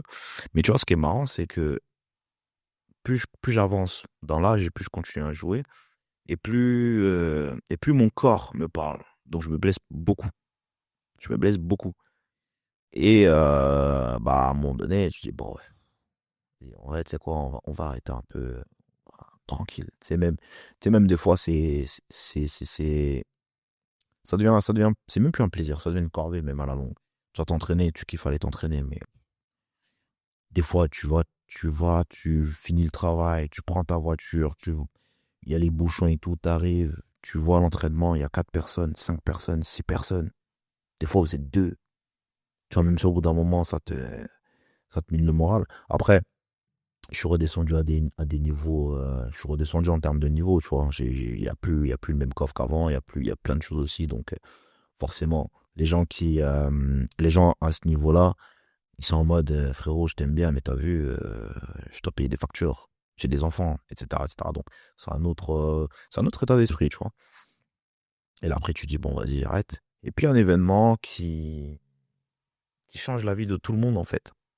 Il y a 5 ans, bientôt, c'est le Covid. Le Covid, le premier confinement, mais quel banger! Mais quel banger! Mais c'était En, incroyable! en fait, le problème du Covid, c'est que c'était à double sens. C'est-à-dire qu'il y a, moi, comment je l'ai ressenti à travers les gens et comment moi je l'ai vécu, de toute façon, ce qu'on l'a vécu, on l'a quand même traversé ensemble, Ouais, c'est que tu avais des gens qui avaient des habitudes et en fait, tu te rends compte qu'ils se cachaient derrière, par exemple, des activités, mais ils se connaissaient pas réellement. c'est Et ça. là, en fait, le fait de se retrouver enfermé entre quatre murs, là, à ce moment-là, forcément, tu te poses toutes tes questions parce que, ok, vas-y, tu fais le tour des plateformes. Vas-y, c'est bon, t'as regardé un truc sur Netflix, ok, t'as fait ton ménage, t'as fait ton rangement, t'as même remis une disposition dans ta maison. Mais à un moment donné, tu t'assois, tu te poses et tu te dis, mais en vrai, qu'est-ce que je vais faire de ma vie? Sachant qu'en plus, Macron, avec son message, il nous a fait hyper peur. Ouais, ouais, nous sommes en guerre. Puis nous, on est là en train de prendre en guerre. Nous sommes en guerre, Jordan. Je ne sais Mais pas je sais contre pas qui, le mais dire. nous sommes en Ouais, nous guerre. sommes en guerre. Qu'est-ce qu'il raconte? Et en plus, de l'autre côté, tu entendais des gens qui mouraient de partout. Ils faisaient que de parler de chiffres. Donc forcément, on était en panique. Et nous, on était persuadés qu'on allait peut-être jamais revenir en fait à une époque normale, tu vois. Parce que j'imagine quand même, des confinés. C'était chaud. Ah non, c'était un Confiné. truc de ouf. Et je sais Être qu'à ce moment-là, on s'est remis en question. Donc oui, oui. Ça va forcément rebondir. mais remise en question. Euh, T'as quoi? J'ai jamais vu autant de personnes faire du sport Ah, mais heureusement qu'on avait ça, hein. à ce moment-là. Heureusement qu'on avait ça. Oh là là, le sport. Genre, on était tout le temps au stade. Tout le temps. Bah, Tout le temps. l'avantage qu'on avait, c'est qu'on habitait à côté du stade. Tu vois? Aussi bien moi que toi. Et là, tu te dis, ouais, purée, ça fait du bien. Puis même, c'était n'importe quoi le truc où tu t'autorises toi-même à sortir. De malade. En fait, Les même autorisations de au-delà, sortie. au-delà même du fait de ce qu'on vivait, même psychologiquement, ils nous mettaient dans des situations. Ah ouais, Je dis, mais tu t'autorises à sortir. Je m'autorise moi-même à sortir de telle heure à telle heure. C'était n'importe quoi. de fou. Ouais, mais je sais qu'à ce moment-là, ça a été une grosse remise en question. Ah Et ouais, je sais qu'à ce moment-là, on s'est extrêmement tué au sport. Et je sais pas si le déclic il est venu à ce moment-là. Parce que je sais qu'il y a pas mal de choses qui sont enchaînées après. En vrai, il y a oui, en vrai, le gros déclic qui vient à ce moment-là. Mais même avant ça, et même que ce soit toi ou que ce soit Moms ou même Sadio, vous me le disiez à l'époque. Toi, en termes de coaching, en termes motivationnels, tu arrives à C'est vrai. trouver les mots, tu arrives Non, c'est vrai. à transcender les gens pour Faut refaire sortir le meilleur de même, moi. Ça, c'est voilà, tu l'île de vois, tes forces, en tout cas, ça, c'est réel. hashtag les fameux matchs à Marville. Ouais, ouais, ouais. Ça, c'est une très belle anecdote, mais si on en parle, on va mettre trop de temps. Voilà. Mais en fait, oui, et ça, c'est quelque chose qui me prend au trip. Et les coachs de foot m'ont toujours intrigué, tu vois. Euh, On vient d'une époque où il y avait les Italiens étaient quand même assez à la mode, avec Lippi, avec Ancelotti, pour ne citer que, mais t'en avais d'autres qui étaient quand même assez intéressants. T'as Mourinho qui arrivait. Donc, il y avait quelque chose d'intriguant, tu vois. Comment tu gères, c'est surtout au niveau de la gestion d'hommes, comment Ouais. gérer les hommes et tout et tout. Tu t'es rendu compte aussi que, en fait, ouais, sur le terrain, tu peux avoir les meilleurs joueurs du monde, mais si, entre guillemets, il y a quand même Pas de personne qui. cohésion. Voilà, ouais, voilà, c'est ça. C'est compliqué. Et on s'est rendu compte qu'il y a des clubs ou même des nations ils avaient des équipes sur le papier. Tu t'es dit, mais comment ils ont fait pour rien gagner? Encore ça, c'est un débat qu'il y a eu justement il n'y a pas longtemps sur Non, l'Angleterre. c'est ça, bah, Parce qu'à l'époque, l'Angleterre, ils avaient une équipe de malades, mais ils n'ont rien gagné avec cette équipe, tu vois. c'est ça. Le max qu'ils aient fait, c'est quart de finale en 2006. Et ouais, non, donc le coaching, en vrai, c'est vrai qu'il y a aussi quand même une certaine prestance. Il y a quelque chose que je pense qui est aussi lié avec ta personnalité. Comme tu as dit, toi, tu aimes avoir ce rôle de leader parce que tu es un leader. Que tu le Ouais, veuilles ou non, clairement. que les gens te disent ou non, tu es un leader dans ce que tu entreprends. Tu es un leader pour les personnes qui sont autour de toi. Et je pense qu'il n'y a personne qui va me contredire parce que c'est une réalité. Et ouais, donc forcément, tu te rapproches plus de quelque chose qui est en lien avec toi. C'est-à-dire que je reste toujours attaché au sport, mais de l'autre côté, c'est juste tu prends une autre direction. Total- Même domaine, ouais. Totalement. Sauf que je me dis, coacher dans le football, c'est très, très, très prenant. T'as pas de vie derrière. T'as pas de vie. Vraiment pas de vie. Tu vois, même là, Klopp, il a fait une interview, il a dit j'ai assisté à 2 mariages en 25 ans de carrière, le mien, et le deuxième, c'était l'été dernier. Je suis allé 5 fois au cinéma. Les 4 fois, c'est depuis que j'ai arrêté, depuis qu'il a arrêté de coacher Liverpool. Donc, tu vois, c'est des trucs où tu rates beaucoup de choses. Tu rates beaucoup, beaucoup, Bah, de toute façon, beaucoup de on a choses. même vu l'histoire avec Guardiola. Hein. Voilà, Il Guardiola. a perdu carrément Ouais, sa femme, si je ne me trompe pas, c'est ouais. ça, ouais. Ouais, parce qu'il était trop entraîné, trop à fond dans le foot. C'est Ouais. ça. Et puis surtout, il avait dit qu'il allait arrêter. Au final, il a prolongé. Pep, voyons. C'est pas bien de Après, c'est un passionné, Pep, on le sait déjà. Il va dire. Ouais, mais Mais bon, je pense que là, c'était la trop. pour l'instant, je pense qu'il est dans le trou. Après, on sait jamais. À partir de février, si ça peut devenir une machine de guerre, on verra. Mais ouais, donc je suis dans une boutique, gérer les gars, machin et tout. Gérer 18, 18 gars. Ah, non.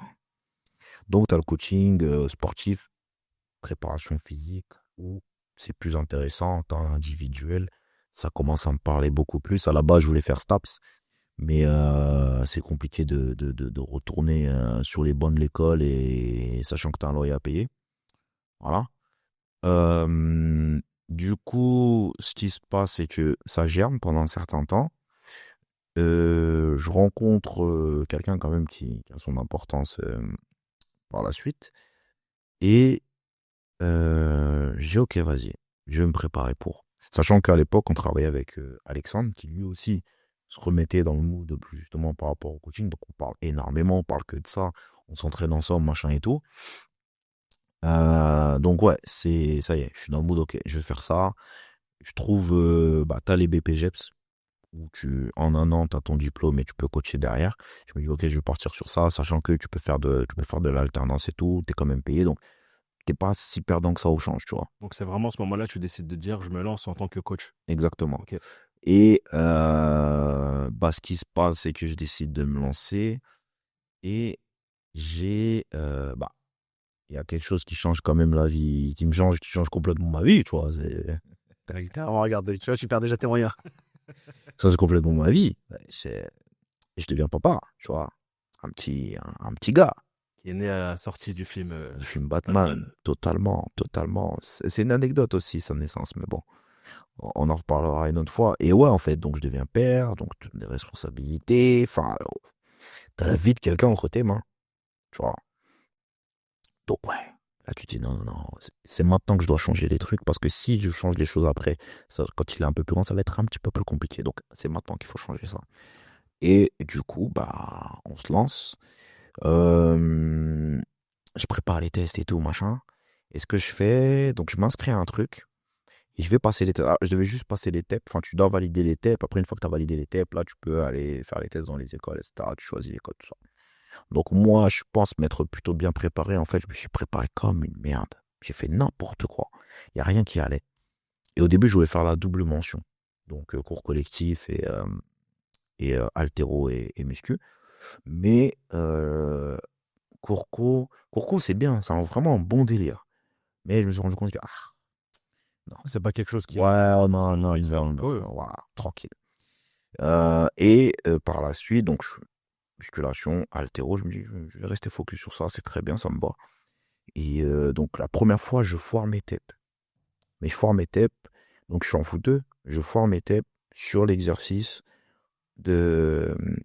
sur le luc léger. Donc, l'exercice cardio, tu fais des allers-retours. Pourquoi? Parce que monsieur pensait qu'il avait toujours 20 ans. Il est sorti la veille. La veille, ouais, c'est ça ce que j'allais dire. La veille, t'es sorti, ouais, c'est pour ça. La veille, il est sorti, il rentre, il est 1h, 2h du matin. T'es debout à 6h, parce que du coup, quand j'ai passé les TEP, c'est ça Châtenay-Malabry. Je suis dans le 9-3, c'est à l'opposé. Donc, t'as déjà facile 1h, 1h15, 20 de route. Sachant que c'est le matin, t'as les bouchons, de ça et tout. Donc, voilà. Et donc, au final, bon, je les foire et tout. Mais en fait, là, je me prends une gifle. Et en même temps, remise en question. Et là, je décide de faire un move que je regrette pas du tout. Je décide de prendre un coach. Voilà. Tu vas prendre un coach, tu en prends un coach, tu vois comment ça se passe. Et là, je trouve le coach qui me correspond, Guillaume, qui m'accompagne vraiment dans cette évolution. Bon, en gros, la prochaine fois, tu te loupes pas, tu le fais, tu vois. Et c'est ce qui s'est passé. Je m'étais entraîné, je m'étais entraîné pas mal. Vraiment, là, je m'étais entraîné. Tu vois, quand tu structures tes séances, quand tu sais ce que tu fais, tu sais où tu commences, tu sais quand ça finit, tu sais pourquoi tu le fais, etc., tu as du résultat. Et j'étais bien. À ce moment-là, franchement, j'étais bien. J'arrive, je réussis les tests, tout est OK. C'est bon, OK, on n'en parle plus.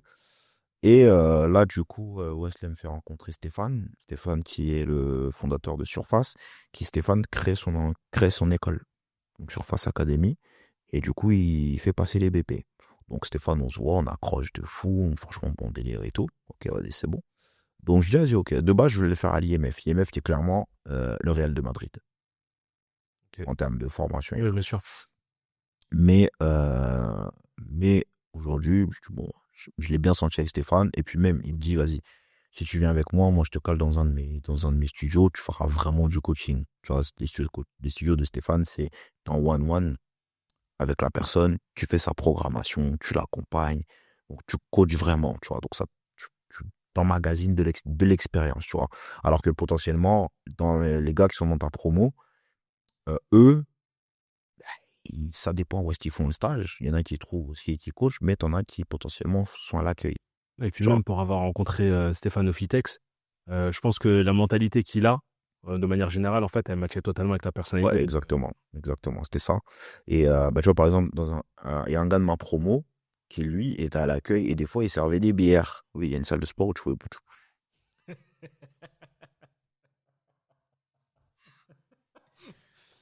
T'as une salle de sport, Ça, je l'apprends. J'ai vos courants. peut-être tu viens, tu fais ta séance, et à la fin, t'as envie d'une bonne bière, ben tu bois une bière. Après, c'est vrai que la bière, ça a des effets quand même positifs aussi sur le côté sportif. Ouais, bah, en Après, vrai, faut pas en abuser, c'est comme dans tout. non, non, ça n'a aucun effet positif. Bah, tu vois, c'est ce qu'on nous fait croire, mais moi, je pensais. Bref, chacun va me dire ça importe, mais bref, voilà. Donc, t'as des exemples comme ça, je dis, d'accord. Et lui, il se faisait littéralement chier parce qu'il coachait pas, en fait. Donc, des fois, attends, il y en a, malheureusement, c'est ça, tu te retrouves avec un diplôme à la fin, mais t'as pas coaché. Mm. Donc, t'as pas emmagasiné l'expérience, tu vois. Ça fait 1 an et demi que j'ai la carte pro, maintenant. Mais en vrai, ça fait 2 ans que je coach. Tu vois. Ça avait déjà commencé, en fait, Avant, avant on a allé ouais, avec Surface, avec la Surface formation. Academy, ouais. Et quand tu bouffes 15 heures de coaching par semaine pendant quasiment 1 an, en termes de progression, t'es pas mal. Tu vois ce qui peut potentiellement fonctionner, ce qui peut ne pas fonctionner. Tu vois les erreurs des adhérents. Même les adhérents eux-mêmes vont t'apporter aussi en expérience. Enfin, tu vois, tu as tout un truc qui se met en place. Donc, en vrai, c'est une sacrée expérience, tu vois. Et donc, le diplôme est obtenu et dans la poche. Papa content, bébé content, tout le monde est content. Forcément, parce que toi, tu dis que. Parce que pour revenir, en fait, à quel point c'est important pour lui de se structurer, on va dire, encore plus quand il y a eu l'arrivée de son enfant. Parce que voilà, malheureusement, c'est pas pour faire le mec qui se plaint ou quoi que ce soit, mais on a eu quand même des parcours assez similaires sur l'absence des papas. C'est pas méchant, parce que je pense que, comme je dis tout le temps, ils ont essayé de faire de leur mieux à leur échelle. Et nous, en fait, c'est vrai que quand on parlait de s'il y a un enfant qui arrive, l'arrivée d'un enfant, on s'était promis, entre guillemets, d'être le meilleur exemple. En fait, ce que nous, on aurait aimé avoir, en fait, on s'est dit, on va tout donner pour nos enfants si demain on en a. Donc forcément, toi, tu étais content. Ah, Je sais que quand tu as eu ton diplôme, même nous, on était contents parce qu'on sait que c'était quand même une année complexe, même si les gens, ils le savent pas, mais il était passé quand même par beaucoup de c'était rebondissements. dur. Très compliqué, que ce soit sur l'aspect personnel, où tu as rencontré des épreuves de malade avec Ouais. des choses toxiques, il faut le dire, qui étaient là, qui ont perturbé, mais tu quand même pas lâché. Et derrière, c'est vrai que tu obtiens ton diplôme et il se passe quelque chose peu de temps après. On Ouais. m'avait quand même assez surpris. Moi, je me rappelle, j'étais dégoûté pour toi. Ouais, j'obtiens mon diplôme. Allez, je me blesse le 1er octobre. Sachant que le diplôme, tu l'obtiens à peu près. Je l'ai obtenu en juin. Ah, Forcément, en fait, le diplôme, je l'ai eu le jour de mon anniversaire.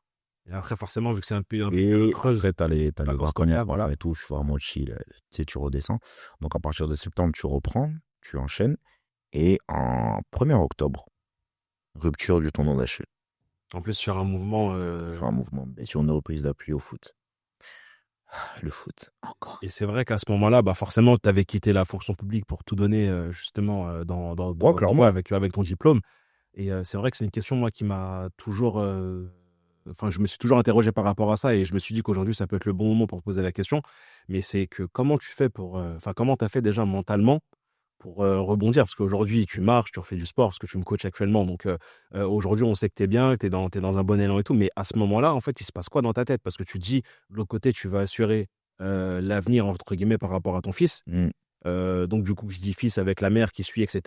De l'autre côté, tu te dis, bah, j'ai tout lâché, donc je comptais tout donner dans ce domaine-là. Et en fait, toi, tu te blesses à ce moment-là. Et tu sais que tu en as pour minimum 9 mois. Si je me trompe pas, 8 mois ou 9 mois, je crois. Ouais, en vrai, je me suis blessé, hein. Donc le 1er octobre, je me pète. Euh, je suis pas, en plus, je suis pas diagnostiqué tout de suite rupture du tendon. On me dit qu'il y a une légère, en gros, c'est pas une rupture complète, c'est une semi, je sais plus le terme exact. En gros, c'est un petit truc.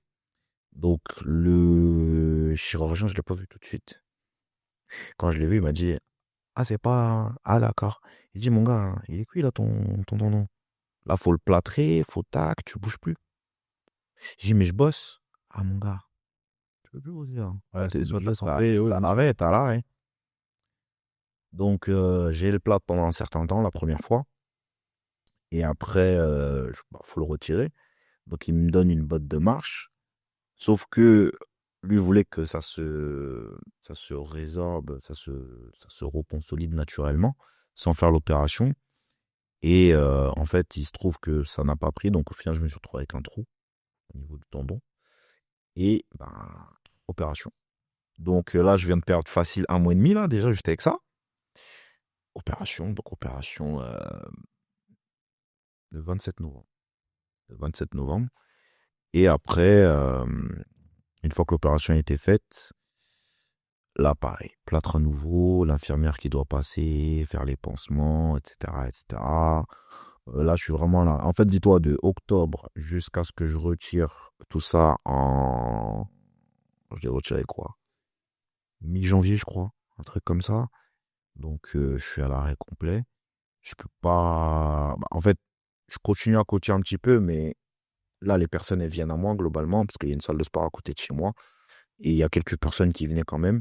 Mais dis-toi juste, je suis en béquille de chez moi jusqu'à la salle de sport. Tcha, pa. Quelle galère. Quelle galère. Donc, les personnes qui étaient gentilles, elles venaient me récupérer en bas de chez moi. Et on allait à la salle et tout et tout. Mais là, c'est chaud, c'est compliqué. Mais le truc, par contre, que là où je me dis, j'aurais peut-être dû continuer, c'est continuer à faire du sport, réadapté, tu vois, d'une autre manière. Mais là, ça m'a tellement mis un coup que je me suis dit, putain, j'ai fait autre chose. Tu sais, limite, j'ai mis ça de côté. Et je regardais mes petites séries, ma machin et tout. Et après, à un moment donné, forcément, quand t'aimes ça, t'as le manque qui revient. Donc tu dis non, faut que je reparte, faut que je truc, machin et tout. Donc tu te remets un petit peu dedans. Quand j'ai commencé le kiné, moi, l'objectif, c'était, je veux passer de 2 béquilles à une béquille. En gros, je marche, même si j'ai l'appui d'une béquille, mais en gros, c'est ça. Donc ça se fait assez rapidement. La deuxième béquille, elle saute, et là, je commence à marcher. Il me dit, ok, tu commences à marcher, donc je commence à marcher. Là, maintenant, ce que tu dois faire, c'est petit à petit renforcer, petit à petit intégrer des exercices où tu vas chercher l'étirement pour retrouver ta souplesse au niveau du tendon. Tu vas chercher à faire des petits sauts, voir comment est-ce que ton corps réagit. Ok, là, c'est bon, tac, tac, tac. Allez, maintenant, on rajoute la course. Là, tu vas courir 1 minute, sans t'arrêter. Tranquille. Tu vois, tac, tac, tac, tac. Ok, ça va. Ok, tu le fais 2 ou 3 fois. Petit à petit, ça a été ça. Et puis, au bout d'un moment, bah, ça va beaucoup mieux, hein. Donc après, je reprends pleinement le taf, full déterminé, comme dirait l'autre. Donc là, après, je bosse aussi avec, bah là, je commence à bosser avec Deuxième Souffle. On donne des cours de boxe dans les EHPAD. Donc, on pense à nos seniors. Et c'est, humainement, c'est très, très riche parce que je t'ai dit, tu vois, des centenaires.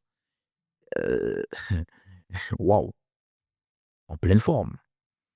Ah non, j'ai pas fait de sport, mais je marchais beaucoup.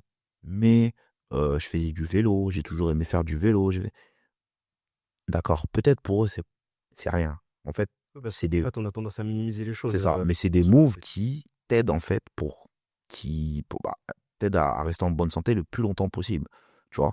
Donc c'est ultra, ultra important. Derrière, bah, ça commence à reprendre, hein. Bah, il y a toi, par exemple, que je coach. Il y a d'autres personnes aussi que j'accompagne en coaching. Donc là, on se met dans le mood. Et puis, je me dis, bah, c'est le moment, en fait, par rapport au podcast. Et là, c'est là que ça devient intéressant. Parce que le podcast, je me dis, bon, en fait, il y a des choses à dire. En vrai, j'ai des choses à dire. Et même, je le vois aussi comme un héritage. Dans le sens où je me dis, bah, on ne sait jamais de quoi est fait demain. Sûr. Bah, c'est quelque chose que je peux laisser pour mon fils qui, lui, pourra se servir de ces enseignements-là euh, pour lui plus tard. Tu vois? Donc, c'est comme ça que les choses elles se font. C'est comme ça que ça se passe actuellement. Et bah, Dieu merci, on continue à bosser. Les choses se passent plutôt bien.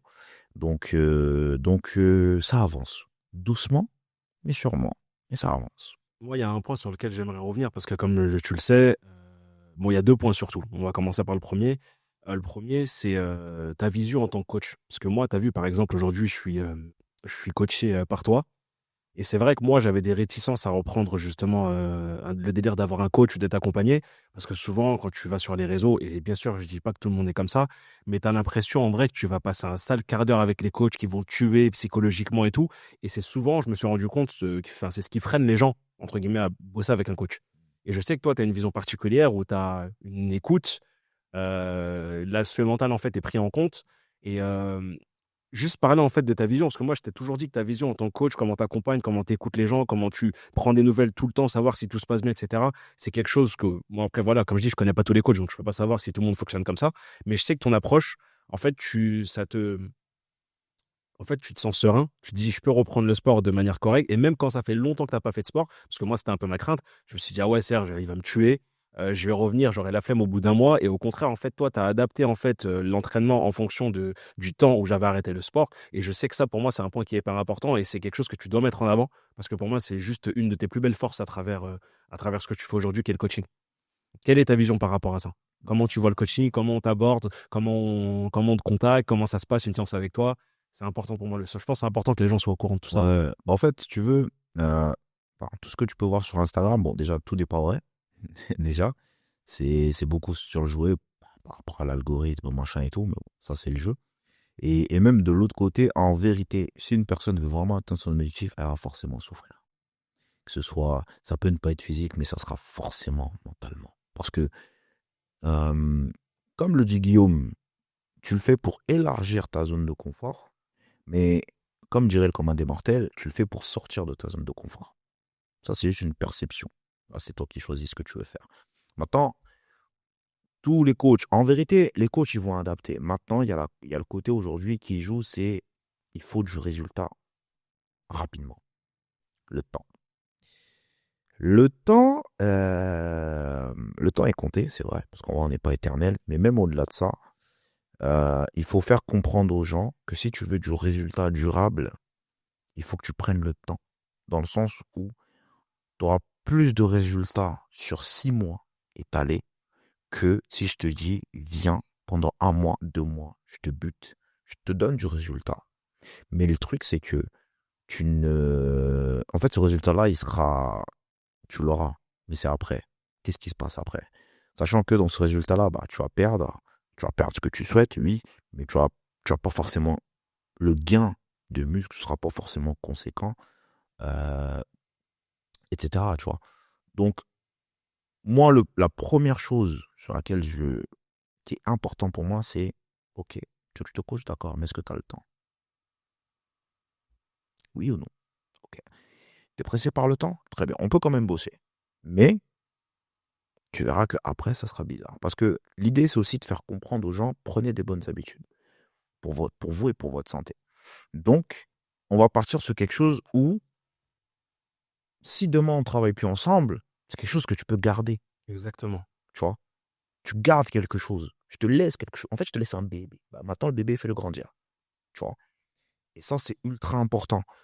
Maintenant, forcément, tu vas adapter en fonction de la personne que tu vas avoir en face de toi. Et moi, je veux que ce soit un plaisir, en fait, pour la personne. Si tu veux, il faut qu'elle voit ça comme un jeu. C'est un jeu. On va arriver à ce fameux slogan. Ouais, c'est ça. C'est un jeu.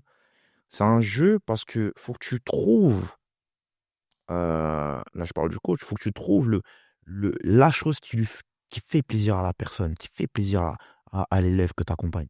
Tu vois? Qu'est-ce qui lui fait plaisir? C'est quoi vraiment la motivation?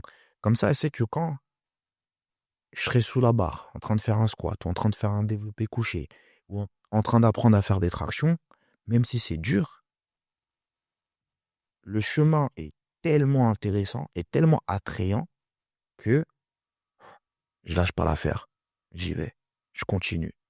Tu sais, il y a beaucoup de personnes qui vont me dire, ouais, mais je suis pas fort. Ben si, t'es fort. Tu vois, si, t'es fort. C'est juste que tu ne te donnes pas l'occasion de l'être. C'est tout. Ah, 30 kilos, c'est lourd. Par exemple, bah, si tu fais un squat, tu as la barre qui fait 20 kilos, tu rajoutes 5 de chaque côté. Ouais, mais c'est lourd. Déjà, juste quand la personne elle fait un squat, elle descend, elle dit, et quand tu lui annonces que en fait, la barre elle fait 20 kilos, ah bon? Parce que dans l'imaginaire des gens, 20 kilos, c'est beaucoup plus lourd. Bien sûr. Moi, le premier. Hein. Mais finalement, tu dis, ah, finalement, 20 kilos, ça va. Ok. On rajoute 5 kilos? Non. Ouais, ça va. 30? Ouais, ça va. 40? Ouais, ça va. Ok. En fait, tu peux le faire. C'est juste que tu n'as pas eu l'habitude de le faire. Là, déjà, c'est autre chose. Donc, en fait, tu changes aussi ta perception de je me limite à en fait, je suis capable. Mm, On va pas se mentir. bien sûr. Tout ce que les gens font en salle de sport, tout le monde peut le faire. Maintenant, il y a des niveaux forcément et tout, machin et tout, mais tout le monde peut le faire. Tout le monde peut faire un développé couché, tout le monde peut faire un squat, tout le monde peut faire un soulevé de terre, tout le monde peut faire des tractions. Ou du moins, tout le monde peut apprendre à le faire. Tout simplement. Et tu vois, c'est l'apprentissage là qui doit être fun, qui doit être, comment dire, je sais pas, c'est comme si je te donne tu vois, je te dis, eh, vas-y, viens, on va manger, tu vois, oh, vas-y, on va manger, t'es content, t'inquiète, c'est moi qui paye. T'as vu ta tête quand on dit, t'inquiète, c'est moi qui paye. En fait, là, c'est ça. Ah, c'est vrai. Viens, on va manger, t'inquiète, c'est moi qui paye. Je te montre, toi, t'es là, oh, incroyable. En fait, là, c'est le même truc. Faut que tu sois content de vouloir le faire. Et plus tu vas être content de vouloir le faire, plus tu vas être content de toi-même, plus tu en voudras en fait. Tu sais, l'appétit vient en Ouais, c'est exactement ça. Mais c'est totalement ça. Mais c'est un truc où, parce qu'aujourd'hui, on nous vend, vu qu'on n'a pas le temps, on nous vend beaucoup le côté, ouais, maintenant, c'est mort, comment dire, il faut y aller, c'est maintenant, c'est tout de suite, c'est ci, c'est ci, c'est ci, c'est ça. On a un projet, un vrai projet, si vraiment tu veux faire comme tu as dit, avec des vrais résultats, ça se construit. Tu peux pas en fait faire le truc en 3 jours. Et Ça moi, n'existe pas. et moi, comme je dis souvent, je dis, mais les gars, quand vous décidez d'avoir un enfant, l'enfant, une fois que vous l'avez conçu, l'enfant, il sort tout de suite. Je me suis mangé ça. L'enfant, il sort pas tout de suite. Il grandit. Et vous-même, il faut que vous vous préparez. La chambre, les vêtements, les gigoteuses, tout ce que tu veux, les couches. Je me suis mangé ça. Je me suis mangé cette phrase. Alors, c'est la même chose. Que ce soit sur du 3 mois ou sur du 6 mois, apprenez à être indulgent envers vous-même. Apprenez à être compatissant envers vous-même par rapport à ça. Soyez pas trop dur. Parce que vous avez mis des années à, à en être là où vous en êtes aujourd'hui. Donc, comprenez que ça va prendre un peu de temps pour que vous puissiez sortir de ça. Ouais, c'est comme quand tu me l'avais dit par rapport à la prise de poids. Tu m'as dit, mais le poids que tu as pris, en fait, tu l'as pas pris en 2 jours. Ah, ça s'est pris au fur et à mesure des années, ça s'est même en années, tu vois. Un petit Donc peu. forcément, pour perdre en fait ce que tu as pris, ça va demander du temps. Mais en fait, ça me rappelle aussi un truc, c'est comme je dis tout le temps, il y a une phrase si je me trompe pas, qui est de Franck Nicolas, que tu me disais, qui en fait, on surestime la personne qu'on peut être en un an et on sous-estime la personne qu'on peut devenir en 10 ans. Exactement. Et en fait, le truc, c'est quoi? C'est que même des gens, beaucoup de gens, par exemple, des fois, quand on parle de sport, ils me disent ouais, t'as vu, regarde tel coach et tout, le corps qu'il a, etc. J'avoue, j'aimerais trop être comme lui. Et moi, souvent, je dis aux gens oui, mais en fait, pour atteindre ce niveau, entre guillemets, que ça soit meuf ou mec, le corps qu'ils ont, ça demande des années. Les gens, ils me disent mais non, en un an, tu peux le faire. Je dis non, non, non, je regarde bien. Et quand tu creuses dans leurs vidéos que tous les coachs connus mettent, entre guillemets, sur les réseaux, tu vois que des fois, il y en a, ils ont commencé en 2017 et aujourd'hui, on est en 2025, ils ont des corps de ouf. Oui, je suis d'accord avec toi. Mais c'est quelque chose qu'ils ont construit sur du long terme. Exactement. Et le problème, c'est que, comme tu as dit, vu qu'on est dans un temps où tout doit être surconsommé, en mode consommation, il faut que tout aille vite. Bah, en fait, les gens, ils sont persuadés que tu peux te tracer un corps en un an. Oui, comme tu as dit, en un an, tu vas tracer un corps. Mais moi, comme je dis tout le temps, et c'est la première chose que je t'ai dit quand j'ai voulu m'engager avec toi, j'ai dit, moi, mon objectif, c'est de faire du sport sur du long terme. C'est-à-dire que j'ai envie de me dire que je perds tranquillement, petit à petit. C'est-à-dire que je me fais quand même un peu plaisir, même si je sais qu'à un moment donné, je serai obligé de passer sur la phase où je devrais vraiment faire un peu plus attention à ce que je mange parce que j'ai un objectif précis. Mais moi, c'est ça que je veux. Moi, je me dis, c'est sur du long terme. C'est-à-dire que quand je perds, par exemple, je sais pas, je te dis un exemple tout bête, peut-être 25 kilos sur un an, bah, c'est de me dire que quand quand je continue à m'entretenir en faisant du sport normalement et en n'étant pas forcément dans ce gros cadre, etc., bah, que je reprenne pas mon poids tout de suite. Mais combien de fois, moi, t'as été aux premières loges, combien de fois je me suis tué au sport? Ouais, j'ai fondu d'un coup. J'ai peut-être perdu 15 kilos, 10 kilos d'un coup, mais je les ai repris au bout de combien de temps? Dès qu'il y avait un tout petit peu de relâchement, c'était fini, je reprenais tout de suite, tu vois. Donc, ça prouve bien que pour atteindre un objectif, comme le dit le coach, parce que c'est pas moi qui le dis, c'est lui qui est coach. Sur Face Academy, j'arrive bientôt. Et du coup, comme il a dit, voilà, pour pouvoir justement atteindre un objectif comme celui-là, qui est soit de la prise de masse ou de la perte de poids, pour qu'on puisse, entre guillemets, rester constant dans le temps, bah, ça demande du temps. Dédicace à Thierry Henry. Ouais. Non, en fait, il faut juste accepter dès le départ que ça demande du temps. Mm. Une fois que tu as accepté ça, le reste, le processus, ça va, hein, t'es accompagné. Avec n'importe quel coach, t'es accompagné, t'es pas tout seul. T'es pas laissé dans la nature, tu vois. Et oui, après, tu sais, inconsciemment, les gens ils vont se dire, tu vois, c'est comme la conduite. Aujourd'hui, tu conduis, c'est mécanique, tu réfléchis même plus. Mm.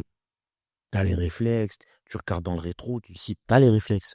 En fait, là, dans le domaine de la salle de sport, c'est la même chose. Au bout d'un moment, il faut que tu bouffes de la salle pour développer le physique que tu veux, pour améliorer ta technique, pour monter en charge, etc., etc. Tu peux pas arriver et te dire, vas-y, je commence aujourd'hui, bah demain je vais avoir le niveau de telle personne. Non, c'est Telle impossible. personne, elle est C'est là. impossible. Elle dit déjà, ça fait 10. T'as des gens, ils vont dire, ça fait 10 ans que je coach. Maintenant, dans les 10 ans-là, faut prendre aussi en compte que avant qu'ils deviennent coach, peut-être que tu as 5-6 ans de pratique derrière. Mm. Donc, tu as potentiellement 15-16 ans de pratique. C'est vrai, non, mais c'est vrai. Bah, de toute façon, Toi, tu arrives aujourd'hui, toi, tu bats de 15-16 ans de. Non, tranquille. l'exemple le plus concret qu'on a eu ces dernières années, parce que les gens s'intéressent beaucoup plus au foot aujourd'hui, que ça soit là, en gros, plus d'hommes et plus de femmes s'intéressent au niveau du sport, enfin, surtout du foot. On l'a vu avec les joueurs de foot. Leur meilleure saison, elle n'était pas quand ils avaient 25, 26 Oui, ans, c'est quand ils avaient 30. Souvent, c'est quand ils atteignaient la trentaine. Peut-être d'où l'idée aussi du podcast de après aussi, 30 ans. toi. Mais c'est vrai qu'entre guillemets, on s'est rendu compte que même ceux qui ont atteint à un moment donné un ballon d'or, ça a demandé des années de travail. Là, on a vu Dembélé qui a eu son ballon d'or il n'y a pas longtemps. Que les gens soient d'accord ou pas, ça c'est encore autre chose. C'est pas un débat. Et encore une fois de plus, j'ai dit, c'est les goûts et les couleurs pour certains, mais il y a des gens qui sont maîtres de juger s'ils devaient l'avoir ou pas. Mais quand tu regardes quand même Dembélé, qui était passé par des blessures, qu'à un moment donné, tout le monde se disait, ah vas-y, c'est bon, Dembélé, frère, c'est du gâchis, il va jamais revenir. Même mentalement, et c'est là que tu te rends compte que même le fait d'arriver au point d'avoir ce ballon d'or-là, il est passé par plein de chemins, Bien sûr. mais ça a demandé du temps surtout. Et Bien sûr. même lui, ça arrive à un moment donné où peut-être il s'y attendait le moins. Et ça revient encore une fois de plus aussi, le fait d'avoir le bon coach, d'être bien mentalement, d'être accompagné. C'est pour ça que je dis qu'il ne faut pas sous-estimer le fait d'avoir un coach dans sa vie ou même, sans même parler forcément de coaching, mais de se dire que quand des fois on veut atteindre un réel objectif, il y a forcément un moment donné pour réussir où tu vas être obligé d'être accompagné. Parce Mm. que ça t'aidera à aller beaucoup plus vite, toujours bien sûr en prenant ton temps, mais ça t'aidera à aller beaucoup plus vite à atteindre ton objectif. Et en fait, moi, il y a un point, parce que je pense que là, on a même dépassé l'heure, je pense, je suis quasi sûr. Mais il y a un point qui est important, parce que c'est vrai que ça a fait écho à pas mal de personnes quand j'étais à la salle de sport avec toi, c'est ton slogan. Ton slogan que tu as trouvé depuis un moment et qui résume pour moi toute l'interview, parce qu'en fait, on est passé de s'amuser, de jouer, de s'aimer et de se pardonner surtout. Et en fait, quand on voit ton parcours, tu es passé par l'échec, tu as dû apprendre à te pardonner. Ouais. Tu as pris maintenant du plaisir, parce qu'avant, tu faisais en fait du sport sans forcément avoir de but précis, mais du coup, tu as appris, entre guillemets, t'as appris justement à t'amuser à travers ce sport-là. C'est ça. Et ce que je trouve beau, je sais que ça va te toucher, mais l'amour, certes, tu l'avais découvert avant, mais le vrai amour de viens, on joue, viens, on s'aime, bah, en fait, tu as appris à aimer, je pense, de manière sincère et réelle à travers ton fils. C'est un autre amour, mais ouais. En fait, c'est. Mais je trouve ça beau parce que je trouve que ça résume en fait tout ce que tu as expliqué par rapport à ta vie. En fait, ce slogan, il résume tout. Donc, je te laisse. En fait, Tu peux expliquer avec moi d'où vient ce slogan? mon fils résume parfaitement le slogan, en fait. Il s'aime, il joue et il se pardonne. Et si tu t'aimes, bah, tu te pardonnes. Et quand tu vas apprendre quelque chose, quand tu veux faire quelque chose, bah, c'est pas une contrainte, c'est un plaisir. Et en vrai, qu'est-ce qui donne le plaisir? Le jeu, tu vois? Et ça, c'est ultra important. Et ça a même un lien avec notre âme d'enfant, c'est important. C'est important de garder cette âme d'enfant, c'est important de cultiver ça même, tu vois? C'est quelque chose qui nous prend aux tripes. Et on l'oublie parce qu'on dit, vas-y, tu grandis, tu dois être sérieux, tu dois être ci, tu dois être ça, tu dois être ça. C'est vrai. Mais en fait, je dois oublier tout le reste. Tu sais, c'est un peu comme le préjugé où on disait, Ok, une fois que tu as fini l'école, une fois que tu as fini ton diplôme, tu n'as plus besoin d'apprendre. Alors que c'est totalement C'est faux. totalement faux. C'est là où tu commences à apprendre. C'est là le plus dur. Tu vois? C'est comme quand tu atteins l'objectif. Le plus dur, c'est pas d'atteindre l'objectif. C'est après. Qu'est-ce que tu fais? C'est pour ça que les plus grands sportifs, quand ils atteignent le but ultime, que ce soit la Coupe du Monde, que ce soit. Après, forcément, tu as un sas de décompression. Tu te dis, mais après, je fais quoi? Qu'est-ce qui va me remotiver pour aller chercher ça, ça, ça, ça, ça? Et le bel exemple que je vois dans tout ça, c'est CR7 qui laisse tomber le mec qui veut pas lâcher les challenges, il veut pas lâcher. Il veut pas lâcher. CR7, il arrêtera réellement quand il aura la Coupe du Monde. Peut-être en 2026. Parce que là, il aura atteint ce qu'il cherche réellement. C'est bon. J'ai éteint le jeu. Je me retire. Tu vois? Et en fait, c'est ça. C'est faut, même si on est adulte, il faut conserver l'esprit de jeu. Et le jeu nous apprend à nous aimer, à nous pardonner. Parce qu'en jouant, on peut rater des trucs. C'est pas grave. On va retenter, on va réussir en mieux. En fait, tout, tout est lié. Tu t'aimes, tu joues, tu joues, tu te pardonnes. Parce que forcément, ça ne sera pas parfait dès le départ. Tu vas apprendre. Donc tu vas retenter. Tu vas réessayer. Tu vas réessayer encore et encore et encore. Jusqu'à ce que tu réussisses. Et une fois que tu auras réussi, là tu vas dire, ah ouais, là tu es fier de toi. Tu vois, la fierté elle vient d'où? C'est- Je suis fier de moi. Je suis fier de ce que j'ai réussi. Ça vient d'où? Si ce n'est de l'amour. En fait, c'est juste ça. Il faut partager de l'amour, propager l'amour, vivre l'amour. Comme dirait l'autre, vivre d'amour et d'eau fraîche. Et un petit peu de protéines au passage, mais en fait, c'est ça, c'est simple. Et oui, la personne qui me le rappelle tous les jours, c'est mon fils, hein. Clairement, lui, il se prend pas la tête. Ouais. Un petit être comme ça qui est très solaire. Tu Exactement. le vois, il te donne le sourire. Tout. Même des fois, tu veux lui crier dessus, il fait sa petite tête de charmeur mais Oui. tu lui pardonnes tout de suite. En tout cas, on fait une belle dédicace à bébé. Je vais pas mentionner son nom parce que voilà, ça reste dans le cadre de ton intimité, mais C'est c'est ça. un sauront après. Mais en tout cas, on fait une belle dédicace. Et j'espère qu'en grandissant, tu verras cette vidéo. Voilà, tu verras à quel point ton Ah, il papa va t'aime. l'avoir, il va l'avoir. Tu verras à quel point aussi ton tonton Joe Biscuit, comme tu m'appelles, t'aime aussi. Mais il va l'avoir, il va rigoler, c'est sûr. Mais en fait, ouais, c'est ça. Et c'est quelque chose qui se perd aujourd'hui. Alors qu'en vrai, les gars, jouez, les gars, aimez-vous, les gars, pardonnez. Ça sert à rien de garder des rancœurs, des machins, des trucs. Juste jouer, aimer et pardonner. Tout simplement. Et ce qui est drôle, c'est que ce slogan, je l'ai eu, il n'était pas encore né. Donc en vrai, c'est juste la confirmation, c'est lui. C'est Voilà. c'est ça, c'est ça. Il était même à des années-lumière de me dire que ça y est, hein, là. Mais c'est un, ah, viens, on joue, viens, on s'aime, viens, on se pardonne. Salut, ça va? Je suis ton fils. Ok. Bah, en fait, c'est ça. Et puis, ouais, forcément, quand tu deviens papa, bah, t'es toi-même, c'est une boule d'amour. Ok. D'où tu vas faire le. Non, vas-y, on joue, machin, on s'éclate. C'est. Comment dire? Et tu le propages, en fait. Et tu vois? Et c'est quelque chose qui est très important. Tu vois, il y a un mot qui est à la mode aujourd'hui, c'est la bienveillance. Mais en fait, c'est réel. On se doit tous d'être bienveillants l'un envers les uns envers les autres. Les adultes envers les enfants envers les adultes, nous, les adultes envers les seniors envers les enfants, etc., etc. En fait, à un moment donné, si toi, tu crées une bulle où tu partages ça à des personnes autour de toi, bah, ces personnes-là vont te le rendre, mais ces personnes-là vont aussi partager ça à d'autres personnes, ça crée des chocs à pic. Après, vous êtes peut-être trop jeune pour avoir la ref. Bon, ouais, globalement, oui, c'est ça. Concrètement, oui, c'est clairement ça. Donc, non, c'est kiffant. Voilà. Bon, en tout cas, comme vous le savez, c'est pas mon podcast. C'est celui du coach qui est en face de moi, coach Grizzly Magnum. Je suis honoré, de toute façon, même si on est meilleurs amis, même si on est frères, même si, comme le dirait ma mère, nous sommes tic et tac, parce qu'on est tout le temps ensemble, les inséparables pour certains. Et, Mais en gros, je suis très très content. En tout cas, c'est un honneur pour moi d'animer aujourd'hui ton podcast pour le premier épisode. Pourquoi? Parce qu'au début, on était parti dans un truc où on s'est dit, ah, attends, fais appel à quelqu'un qui est dans le sport comme toi. Et puis après, on s'est dit, mais attends, Joe, tu as des compétences. En gros, tu sais, entre guillemets, gérer une interview. Pourquoi je passe par quelqu'un? En fait, c'est toi, en fait, qui doit le faire. Et en fait, on s'est motivé. On s'est dit, bah ouais, en fait, vu qu'on a tous des objectifs, en tout cas, du moins mon équipage, On a envie d'atteindre pas mal de choses. Donc, du coup, je me suis dit, avec toutes les compétences qu'on a, si on peut s'entraider, on s'entraide. Et voilà, je le redis encore une fois de plus. Pour moi, c'est vraiment un honneur d'être face à toi, de faire ça pour toi. Et comme tu le sais, je suis derrière toi depuis le début. Et j'espère que ce projet-là, il prendra encore et encore parce que tu as énormément de choses à donner et à apprendre à ce monde. Je suis quasi sûr. Et voilà, merci en tout cas pour tout ça. Et il y aura d'autres épisodes, hein. De toute façon, après, c'est toi qui mène la danse. C'est Voilà. que, c'est Toi, c'est que le début. voilà. Donc après, il y aura Clairement d'autres que le début. épisodes, d'autres invités de qualité que moi, je sais déjà qui seront là après moi. Moi, je suis pas invité. J'ai mené la danse, mais voilà. Vous rencontrerez de Oh, belles mais t'inquiète, personnes. tu seras invité. Tu Et, viendras parler de et toi. il y aura, Les rôles seront inversés. ouais. Il y aura pas mal de choses à raconter. En tout cas, voilà, n'hésitez pas à vous abonner à la page.